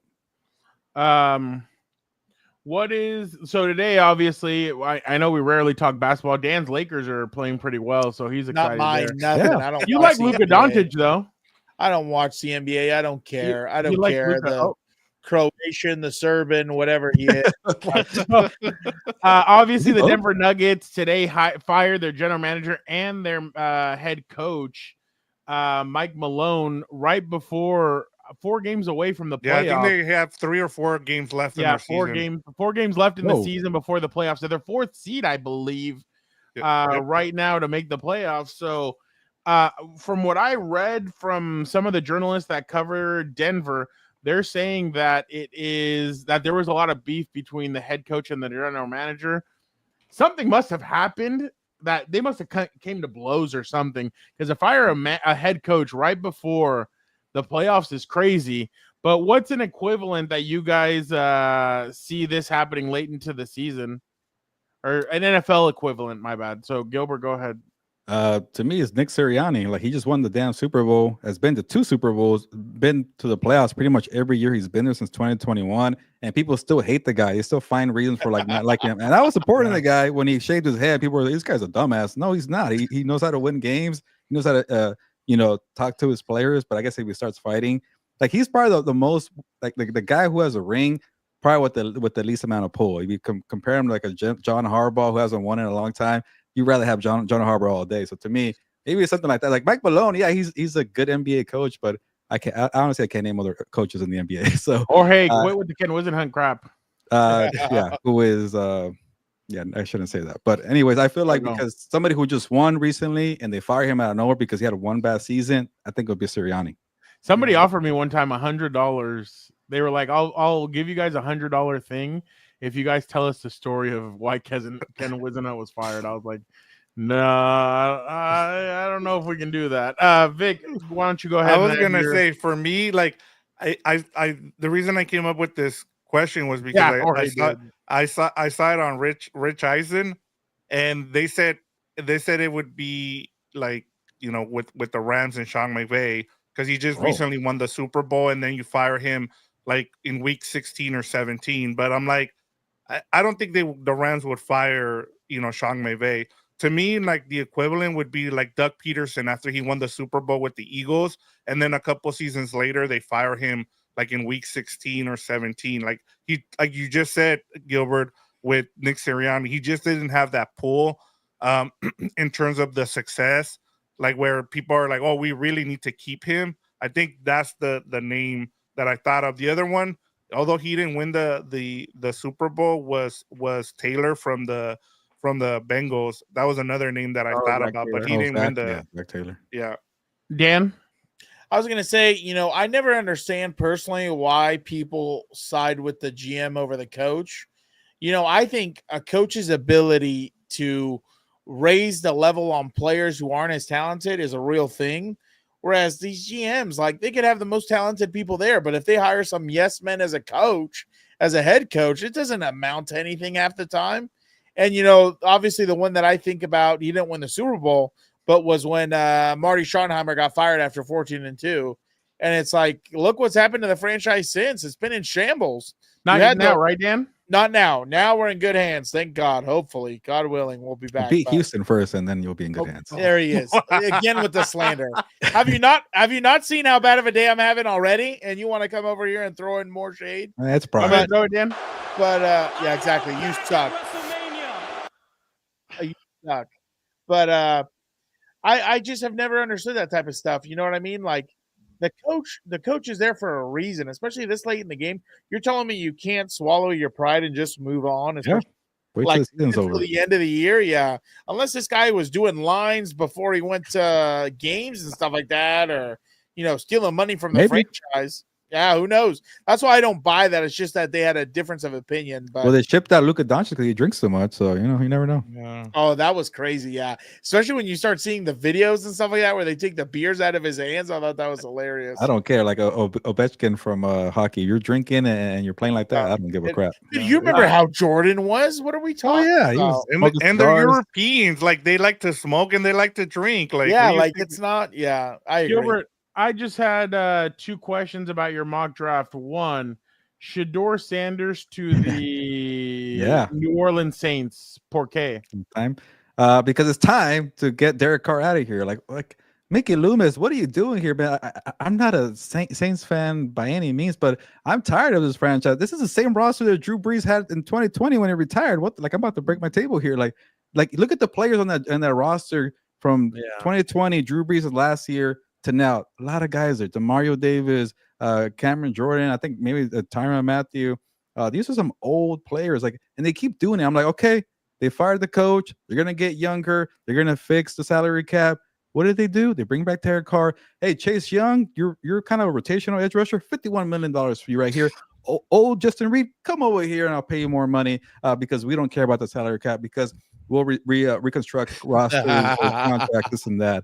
But yes, Babe Ruth, another example there. But come on, I want to see something exciting in New Orleans, and I'm not trying to be a hater, but what the hell have you done there the last 4 years? Derek Carr's not going to do it. Give me Shedeur Sanders. Add some energy to Nolia. You guys were there, and you know that city is starving for a good quarterback. By the way, we were in. So the last night we were there, we were with Adam. We were going to go to dinner.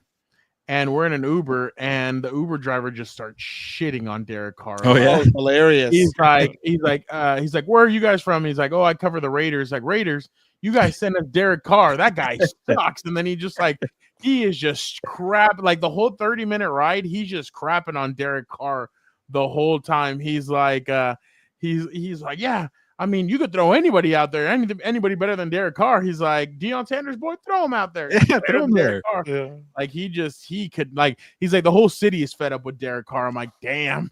I was like, if you're Kellen Moore, man, like you need your own quarterback. You know you don't want him. Defense too. Nope. But yeah, you need your own guys. It's time. Yeah. I was gonna say one more. yeah. I was gonna add one more thing from New Orleans. Did you see what Adam's bracket name was in our tournament there? Our pool? Something about No. waffle breakfasts or waffle No, House. he had a story. He went off on these two guys because they wanted to go to Waffle House instead of him. He was taking them to a nice little spot in New Orleans. No. Wow, I was gonna say you're turned them down for misremembering this Waffle story. House. He You're took us to a coffee misremembering. shop. You're misremembering this story. Yeah. Dude, He took it was us like to- coffee and some like random breakfast sandwiches.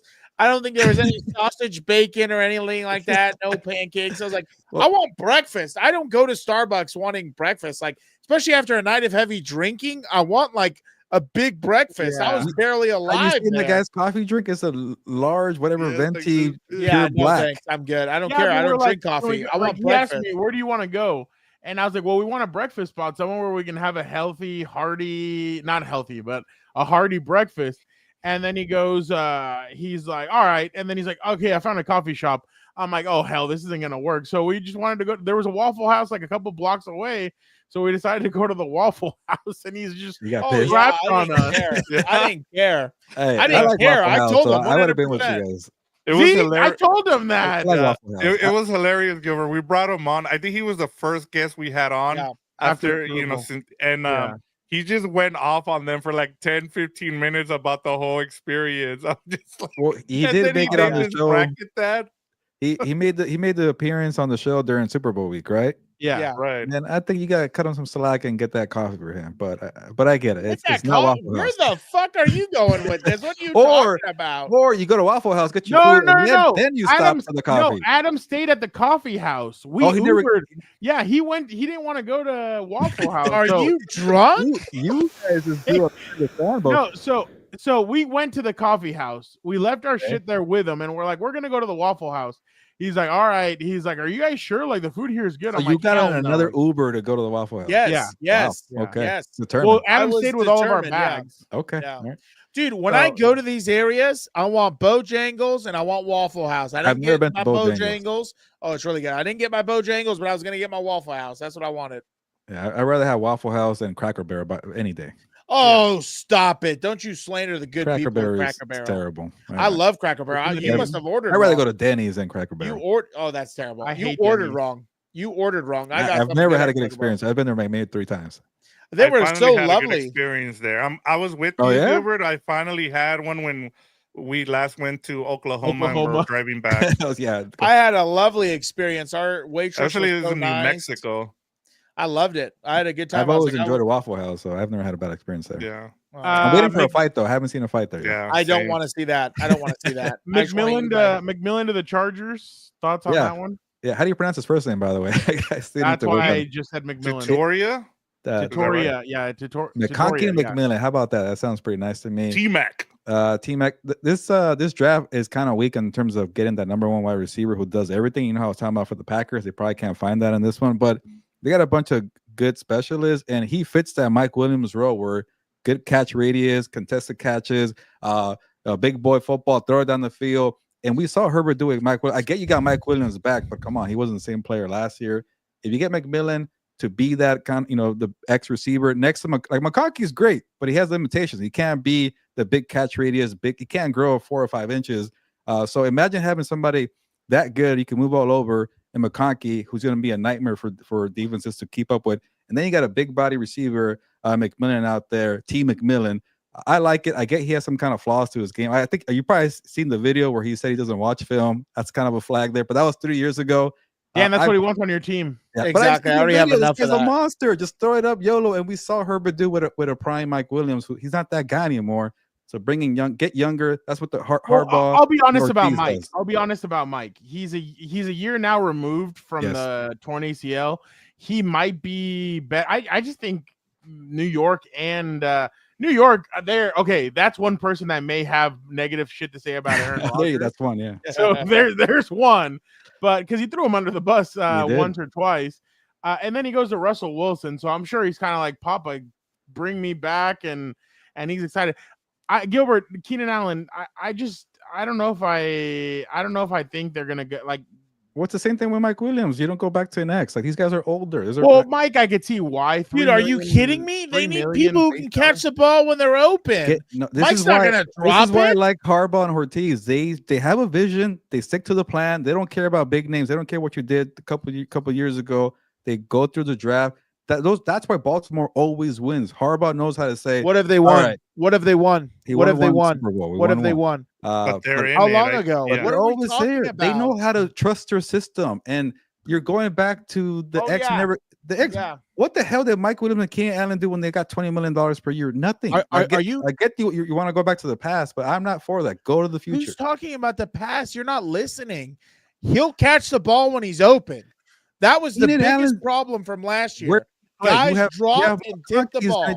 The plays that Keenan Allen does. He is a better version of Keenan Allen right now. You're telling me I'm supposed to be worried about a guy who can catch the ball, who does something the same as another guy, and I should go get a guy with another skill set who's probably going to drop the ball? Well, what are we talking about? I haven't seen. We all knew about the issues with what the hell's his name already? I forgot. T-Mac? TCU guy. That's how bad he is. Yeah, that's Everybody a genius. He didn't have good hands. People kept saying, if he fixes his hands, he's Julio Jones. What the hell? You got to catch the football. You got to fix your hands. But that's that what was I'm always a red talking flag. about. That was a genius move because the other one had a rap sheet. Oh, I'm sorry. He's good at his job and just has a wee bit run-ins with the police. Like, I'm sorry. I need a guy who can catch the football. Exactly, the Jesse. Experts say this guy has problems with his hands. He's a machine. He knows how to go get the ball. But there's a reason about this guy. I'm talking about the Mike signing. Of course, they need weapons. These guys can't catch the football. That's a problem. I think you're defending the Keenan Allen to come back. I don't. He should. He should. There's a reason why Mike's there and not Keenan, because Mike fits an actual need. Keenan doesn't won't do it because McConkey does that. It's the same skill set. Let me ask you something. If I need a guy who can catch the fucking football, what do I care what route he runs? All right, put it this way. That pisses me off. If they don't find one in the draft, he might come back. They're waiting for a reason. They should still find somebody. Oh, Gilberto Manzano. I think they still should. What's up, Angel? What's up, Jesse? What's up, I Jorge? still think that if they don't get a receiver in the draft, then maybe they'll go. But I wouldn't mind the tight ends either, though, in the first round. Well, yeah, no, that's why. All they have. I don't know if they're gonna miss. I don't think they're. I don't think they're not getting one. They're not gonna get either one of those tight ends. They're talking about Jason Taylor's son is the most like they've already had him in for a meeting.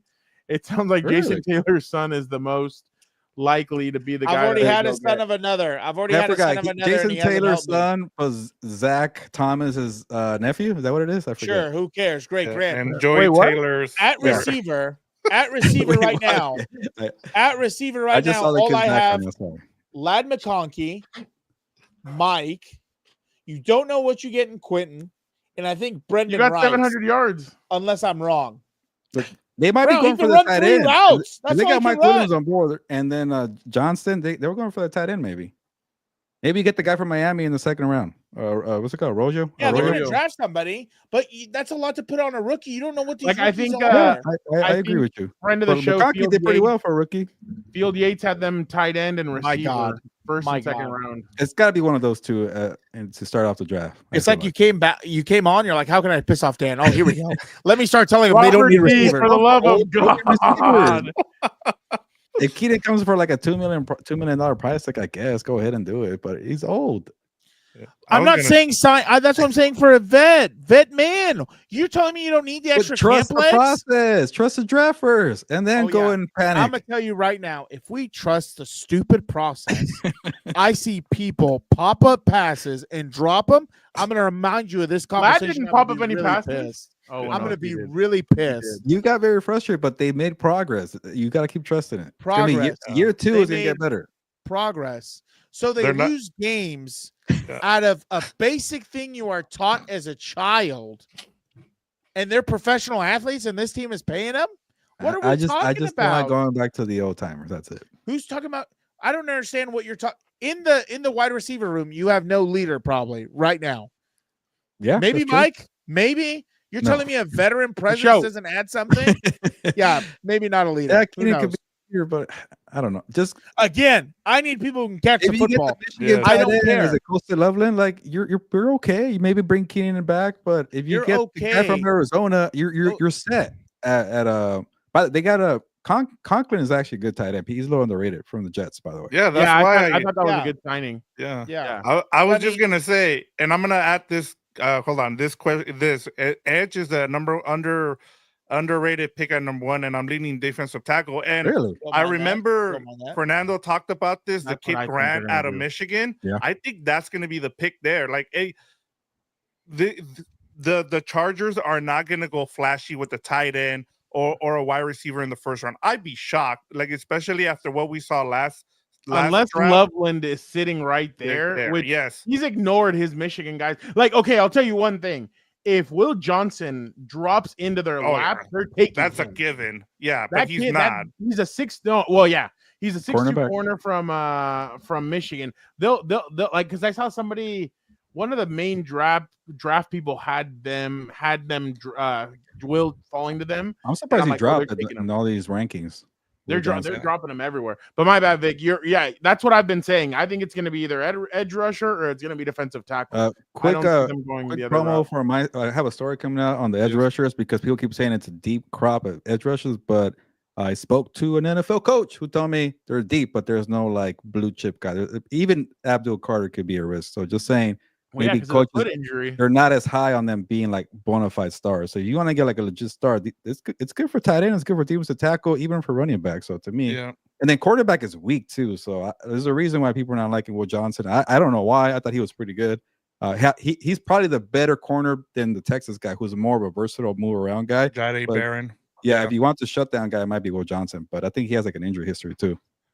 Yeah, I just think they're just gonna go with they're gonna continue to do what they've been doing in terms of whatever the best player available is at that position. Even if they like, that's one of the things that Baltimore does is that like we saw it with the safety that they drafted. We've seen it with their edge guys. Even if they're loaded there, they're gonna try to and go after it. So They defensive can't get an edge guy tackle, right, by the way, lineman. for Baltimore.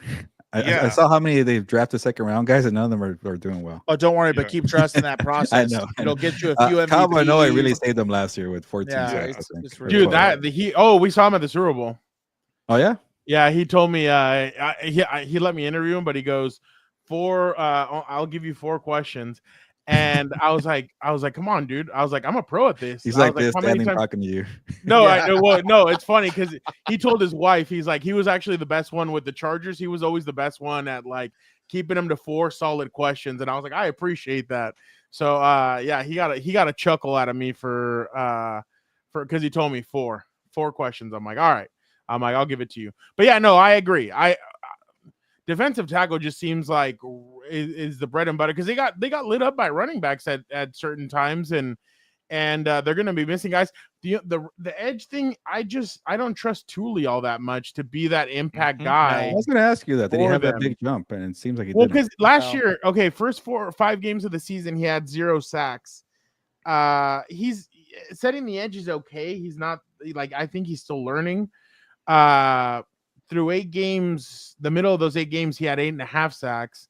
Then again, he went 0 sacks till the end of the year. So that hurts. You're going to need an impact, especially with Khalil Mack getting older. I'm surprised Khalil came back, but they needed him. Well, I mean, I think Khalil told us if it's not the Chargers, then he's going to retire. That's why when Bears reporters and even one Raider dumbass and some other people were coming out saying, "Oh, it seems like Khalil Mack is thinking about Washington or Chicago or Raiders." I'm like, no, he basically told us it's either Chargers or he's retiring. So I think Khalil's now going to be a 1-year, like he's going to do 1-year contracts as they go. Like if next year they make it to the divisional or the AFC Championship, then he'll be like, you know what, I'll re-up 1 more year. Let me give it 1 more go, and that would be the LA Super Bowl. So I mean, it's a good play.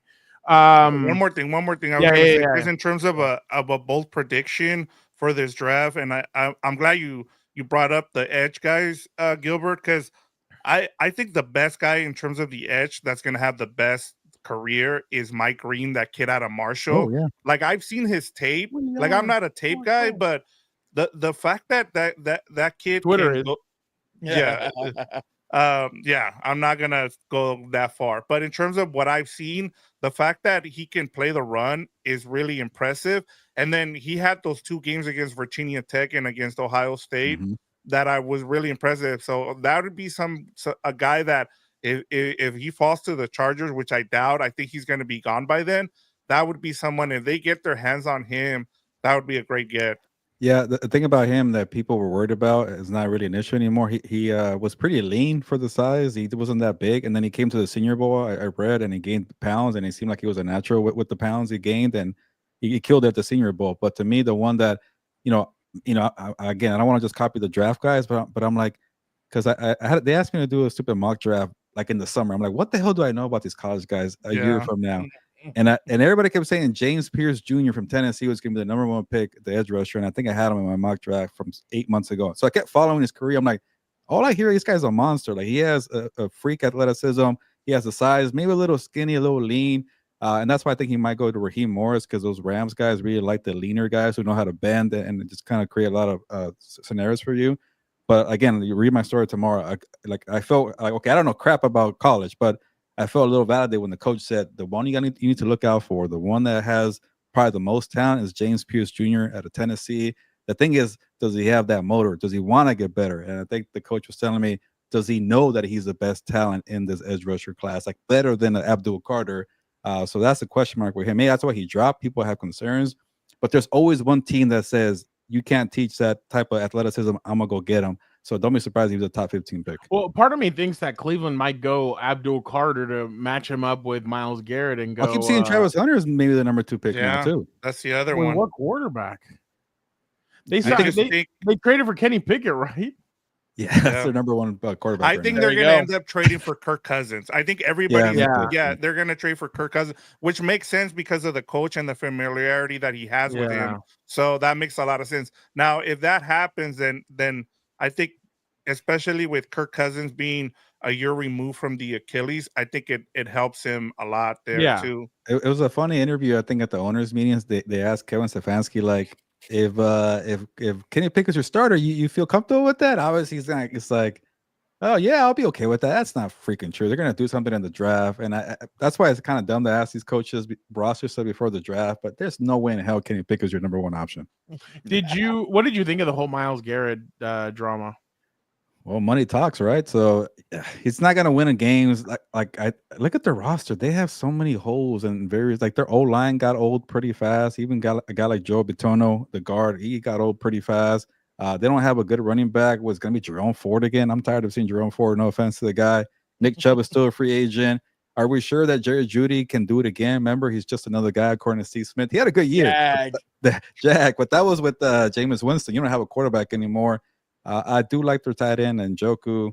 They need a #2. Maybe this Coleman guy could do something there. I interviewed him at the Super Bowl. Njoku? Oh, yeah, I did see that. Shirtless, right? he's part of the Hurt Syndicate, apparently.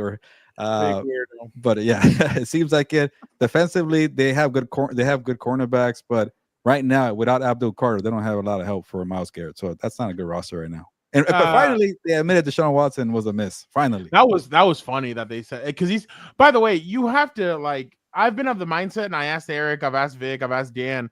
You keep Deshaun away, right? Like, hey, we're gonna pay you your money, but don't come into the building. We'll never see him. We'll never see him in a Browns uniform again. Yeah, no, not even that. Like, don't come to the facility. If you need one of our trainers, we'll send it. Well, sorry.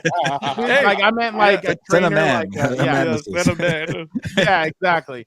Like, if you need one of our trainers to go out there and work out with you, like at a high school field, whatever, we'll do that. But don't stop by the Browns facility. Like, that key card ain't gonna work. Like, you keep them away. Yeah. Okay. The American dream, dude. Getting paid a crap ton of money to do nothing. That's unbelievable. That's more than the American. That's the freaking.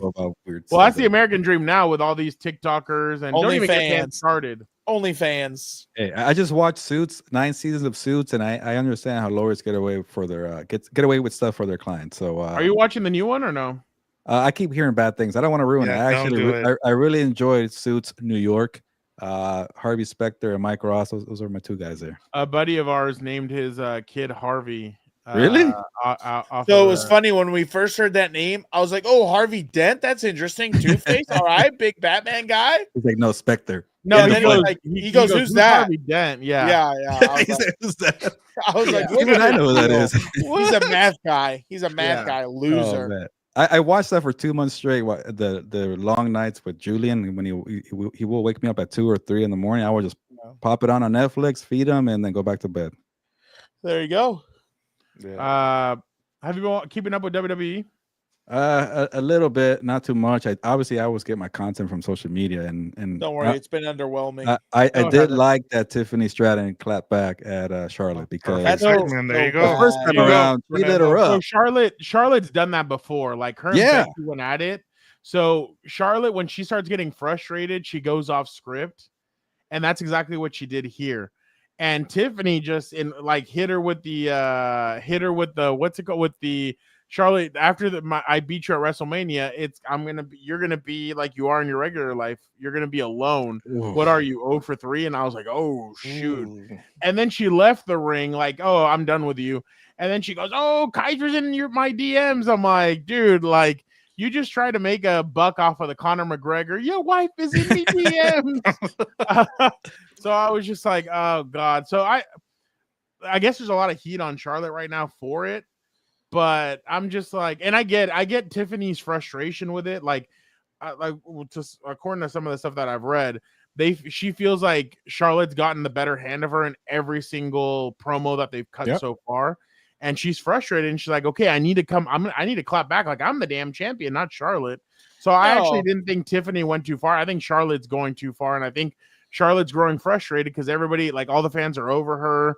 They're all kind of like she came back and everybody's like excited, but then they're like, oh, wait, we know what we're going to get. Her straight to the championship, her fighting for him. So I think a lot of fans are starting to kind of get annoyed with Charlotte Flair. And I think they're kind of over the whole experiment, especially because everybody knows that like her dad's pushing WWE to try and because he's best friends with Hunter, trying to push him to have her be the one that to break the record and everything. And it's dumb. She should never win another championship. I don't She's think a ever. Nepo queen, though. Which Yeah, that it's so that was a good. That was thing. the only good line that she had. If I was Tiffany Stratton, I'd be pissed they brought in some washed up old lady back to the ring to be my opponent for WrestleMania. Like, what are we doing? Like, I don't think she was great before she left. I mean, mind you, I had my hiatus with WWE, but I'm tired of seeing her. I can't stand her, and as much as it pains me to say it, I'm worried mommy's starting to get in that realm too, but you know, it's just a pain in the ass. I can't stand Charlotte. If Charlotte wins at WrestleMania, it's going to be, what would that be, her 14th or 15th? Oh, yeah. It'd be her 13th or 14th, yeah. Like, what a joke. I just don't like the entitlement. I appreciate what she did before. Like, she was a great wrestler, athlete off the charts. Like, 100%. Jorge, usually they write down, like, they kind of go over them, but, like, sometimes they do go. Yeah, they work on it together. Yeah. Yeah, they kind of work on it together, or they get the notes and they just go out there and talk about it. Usually, there's only guys like Cena. I guess Cena and Cody Rhodes. He's supposedly Cody said on Pardon My Take. He's like, John Cena and I do not go through anything. Like we like to be surprised, so we both just go out there and start kind of going like. That's what makes it better. Like sometimes you gotta tweak it a little bit. Like I get it. Sometimes you go too far, but you got to take it on the chin. It's a show. And Charlotte did that to her so many times, and to other people. Now it's your turn to get it. You can't take it. That's to me where I'm like, come on, that's crap. Real quick, I just want to answer Jorge. Jorge, they have writers there, but like the wrestlers have some wrestlers have input like on what they want to say. Some guys they listen to, some guys they don't, or some guys or some women. Some of the wrestlers they listen to, some of them they don't. So they have the writers, but sometimes the wrestlers just get frustrated and they're like, let's go off script, and they do it. And it's pretty funny when going off of what Fernando was saying, like Freddie Prinze Jr. from the 90s, he was a writer on WWE for a while there. So Oh, by the way, how I know what you did last summer, coming back. Who cares? Hollywood's running out of ideas. That's why all this crap's coming back. It's so stupid. Yeah. It's so by the way, Dan, you need to go watch Sinners when it comes out in a couple. That's another original movie. Yeah, it's a vampire movie, but. What we've been talking about here, I was just gonna say, it just seems like Charlotte thought that she was going to get the same reaction that John Cena, that people were going to be happy to have her back, and that she was going to get that same reaction from the fans, and that hasn't been the case. And I think that's been part of the frustration with her. And no one cares. No one cares. Yeah, exactly. And I think that's been part of it too. And then, as you talked about, I think it's been kind of frustrating for her because there's no chemistry there too. Like, because you've never been a good talker. You've never been a good talker. You've never, you're great in the ring. You do some great stuff, but you have to be able to do everything. 100%. She can't. Jorge, I wish. No, he's like this. No, I know. I'm saying I wish I could do that. Yeah, you can't see me. Oh, yeah, Dan, she's terrible. I can't. Just got placed on the 10-day IL list. Wow, I don't even know what that means. Just got paid. I know. Oh, Scottie Pippen deal. But go ahead, Vic. Sorry. No, that was it about Charlotte, and we talked about it, and I know you mentioned this with Tiffany Stratton. I think they kind of dropped the ball because she was so hot at the time, and then when they set up this match with Charlotte, it's just been like it's kind of they put the fire out on her, and it's kind of sucks. And you're seeing it with the whole women's division right now. There's not a lot, like honestly, there's no depth. The biggest pop is down in NXT, which is kind of crazy. Like, how is it that your minor league system is outperforming right now in terms of what they're doing, to your big league roster? And that's pretty sad when you have all the dynamics that you have with all the women's roster right now. Dan, you hate Hollywood, right? I do. Hawk Tuah Girl has been casted as Hawk Tuah Girl in Glenn Powell's new comedy series, Chad Powers. Why am I still hearing about this girl? I thought she's going to prison. It's not happening for the crypto. I guess not. All of a sudden, we get away for being, well, never mind. I'm not going to use that word. But anyway, going back to this, I would rather have seen Liv Morgan, Alexa Bliss, anybody against Tiffany Stratton than Charlotte. It's just so nauseating, honestly. Like, it's just so frustrating. It's just so frustrating. Like, you don't last. You don't. We can't. Oh, Jorge. No, there's Jorge. Gotta have at least one of those comments from. Oh, I can't stand Charlotte. That's all I'm gonna say. That's all I'm gonna say. I can't stand Charlotte. It's too much, dude. I can't do it. Where do you want to go from here, Fernando? Gilbert, the favor. Did you see anything about the favor between CM Punk and Paul Heyman? And I did not, but okay, maybe so I'm a little lost with the triple. Okay, so basically, you remember at Survivor Series, CM Punk joined the Bloodline. One. Yeah. Okay, so he joined the Bloodline. So he told Paul Heyman, "You owe me a favor." So everybody's been wondering what the favor was going to be. Finally, the favor is that CM Punk wants him to leave Roman and come with him and walk him down the aisle during the walk him down the aisle, I guess. Walk him down the aisle during WrestleMania and be in his corner for WrestleMania because it's going to be the main event of night one. So Roman's like, put him down gently, and then he's like, I can't do that. I'm gonna be his advocate for that night. So Roman got really mad at him. He was about to attack Paul. CM Punk comes up, grabs him, puts him to sleep, and then on Monday Night Raw, Paul Heyman comes out. He starts talking, and then Seth Rollins comes out, and he's like, I knew you were gonna be a snake in the grass, and you were gonna leave Roman, and you've left CM Punk before. He's like, but what have either one of them done for you? CM Punk left you for 10 years, didn't give a shit about you, and all of a sudden he comes back, and you go running back. Roman let you get beat up by Solo. What has he done for you? So he's like, what happens? Or how much do you think you're worth to them? And so he starts shoving him. He's like, what if I just, he's like, Paul, this can all go away. What if I just curb stomp you now and you're out for WrestleMania? You don't have to decide which one you're going to pick. So CM Punk CM Punk comes out, defends him. They get into it. Cooper. And then CM Punk gets curb stomped by Seth. And then Paul Heyman's attending to him. And Seth goes up, runs up like he's going to curb stomp Paul. Then he stops and he looks at him and he goes, you owe me a favor. Oh. And everybody's like, oh, shoot. So my opinion, and I've been saying this for a while, I think Paul Heyman's gonna screw CM Punk and Roman Reigns, and I think Seth Rollins is gonna pin. He's gonna pin CM Punk at WrestleMania, and Double he's pin. gonna be. Paul Heyman's gonna go with Seth Rollins, based off of that. So this has been I think besides the Cena and Cody Rhodes, even though somebody will dispute me on that, I think this has been an incredible. I think WWE's kind of relying on this match. They are the Intercontinental match and the John Cena match to kind of save them.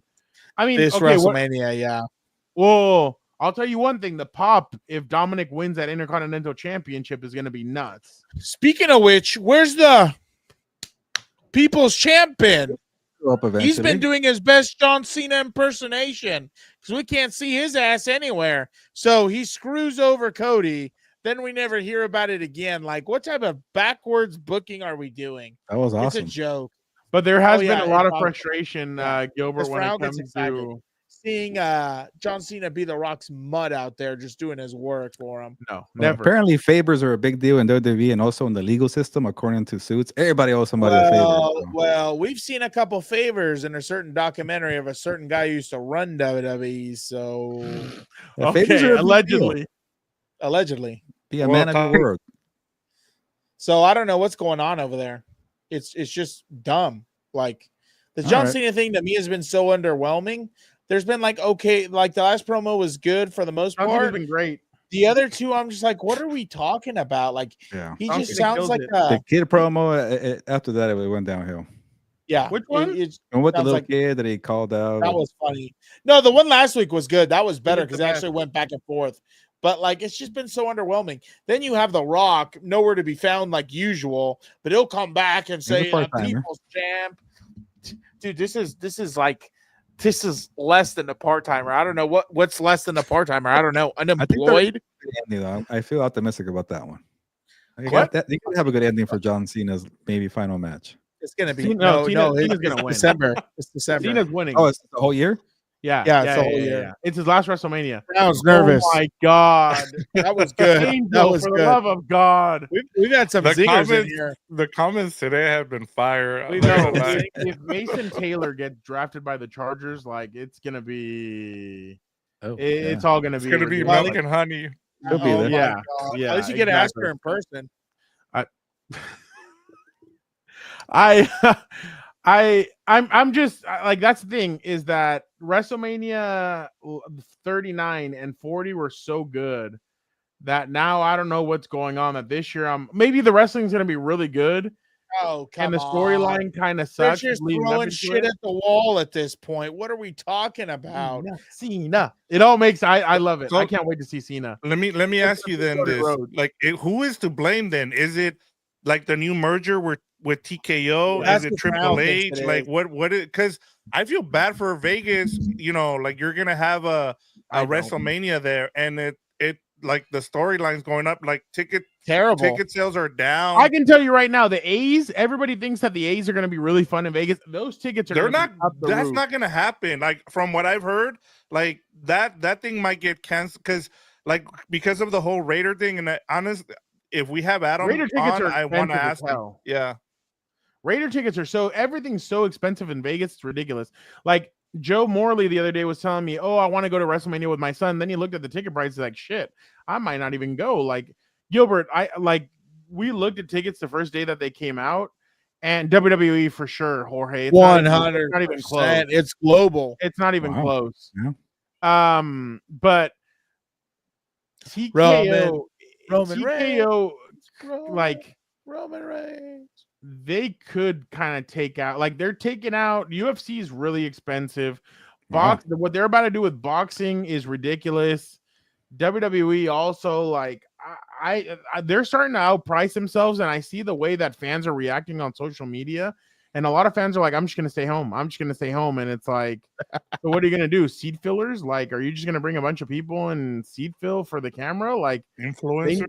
Yeah, because I mean their ticket prices are ridiculous, and I know AEW's has some ridiculous prices too, but like you don't want to outprice yourselves. You have to remember who's the one that got you here, and it's all your fans, blue collar guys, the fans that love you, and the fans but that's the problem. The same thing with the NFL. They're trying to quote unquote expand their audience, at the cost of the people who've been there forever. Dude, Yeah. like sometimes I go to these games and there's people in random clothes, not even wearing jerseys or gear. And I'm like, are these all like random TikTok stars I don't know? Like, what? This isn't an influencer game or whatever else. Like, it's just ridiculous to me.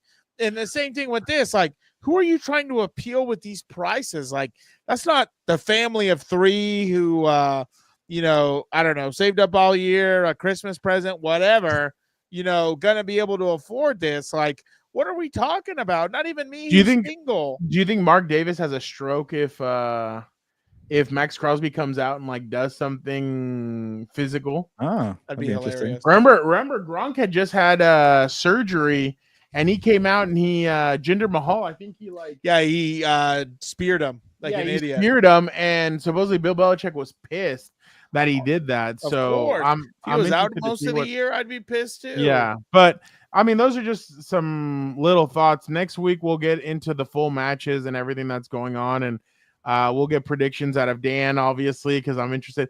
I know which one Dan's predicting when it comes to Cody Rhodes and John Cena. He knows. Cena. Oh yeah, Fernando's been saying a lie around the house the whole time. He's like, "This is a John Cena household." It is. No, it's not. I No, love it's John not. Cena. He's the best. John Cena's the best.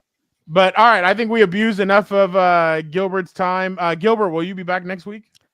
Yeah, I'm starting to be back. I do. Oh, that was a slight hesitation there. Okay. Well, I'm like easing into it, but yes, I will be a regular. But obviously, you guys have been holding it down, so you know, eventually, I'll carry my weight. How about that? There you go. What do you think, Dan? I don't know. We'll see. That's what I hear a lot about. You guys don't need me. You guys are doing well. Look at that. Look at Yeah, this right. guy It's a already trying pain in to- the ass trying to get Awesome, guests. you know, rundown This here. is the most Look, action we've comments had on the coming in. comments since Ah. you've been gone. Look at the trying to ease his way out of here. What is that? Total Hey, scumbag it's like my move. preseason, man. I get it, Dan. You want to be the babyface heel, but you got to be the bad heel right now. Eventually, let me warm up, and people will start hating me again, and you'll be liked again. I know you don't Well, it like doesn't being matter. you don't Oh, it like doesn't being bother- hated. You got used to being the most liked character here. It doesn't bother me. I don't care. Those are like I tell everybody I here. think you got can- used to the fandom. I think you did. You can love it or hate it. My opinions are the real thing. I'm not here like, you know, I'm obviously clearly not here doing some favors behind the scenes like, you know, some of these people do. No. I'm clearly not here because I fake takes and do all this stuff because I want to be edgy. Like, let's get rid of the cover 2 defense because it stops people scoring. Yes, Jorge. Well, I did enjoy that comment from Joe. Where we are, Joe. I really agree with your comment. Dan, he's cool, but he's a little too much sometimes. You know, you gotta let No, us it's have our own Joel. opinions. Or It was Joel, whatever. Joel, Sorry, loser. There Joel, you go. wherever you are. Joel can I kiss my agree. ass. I don't He's- care what he has to say. He's a little much. He's pompous. He's annoying. He thinks he knows Pompous? everything. But he's Oh, awesome. really? He's our guy. He's our Mr. Expert? What are we talking about over Yeah, here? but when this music hits, what does that do for you? Oh, yeah.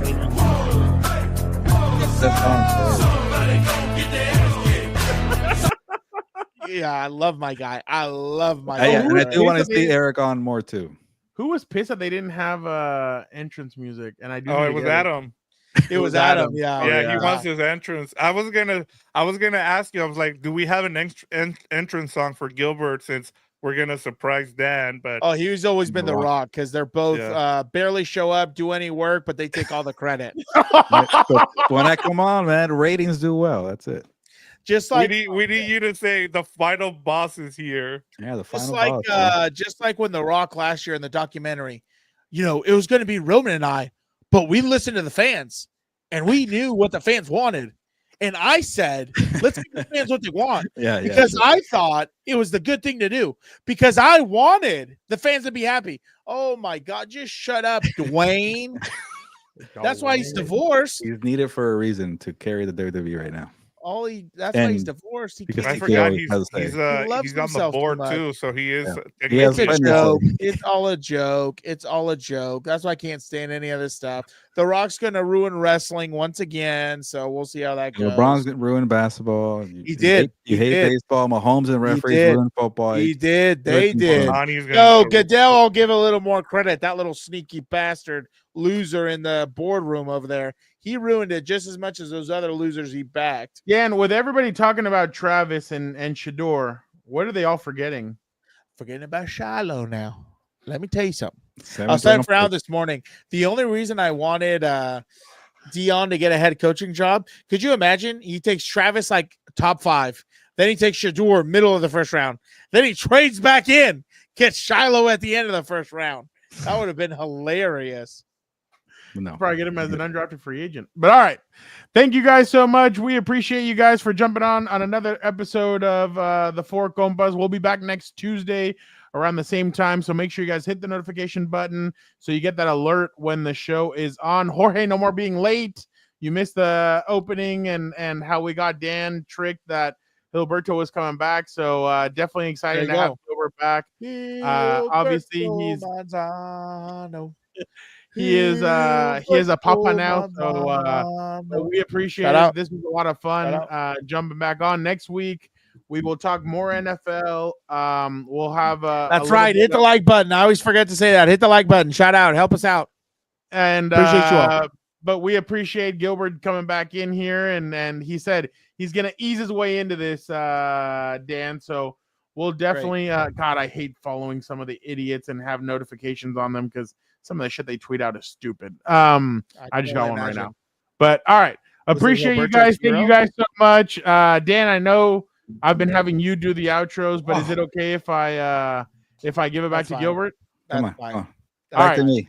Gilbert, it's my show. get us out of here. I did my best today. No preseason, no reps. I've been up since 5 a.m. Gave you guys 2 hours. I would have complained. That was me. Would have complained. I should complain because my kid needs me. But yes, I do have a line, right? Vamos, pues, vámonos.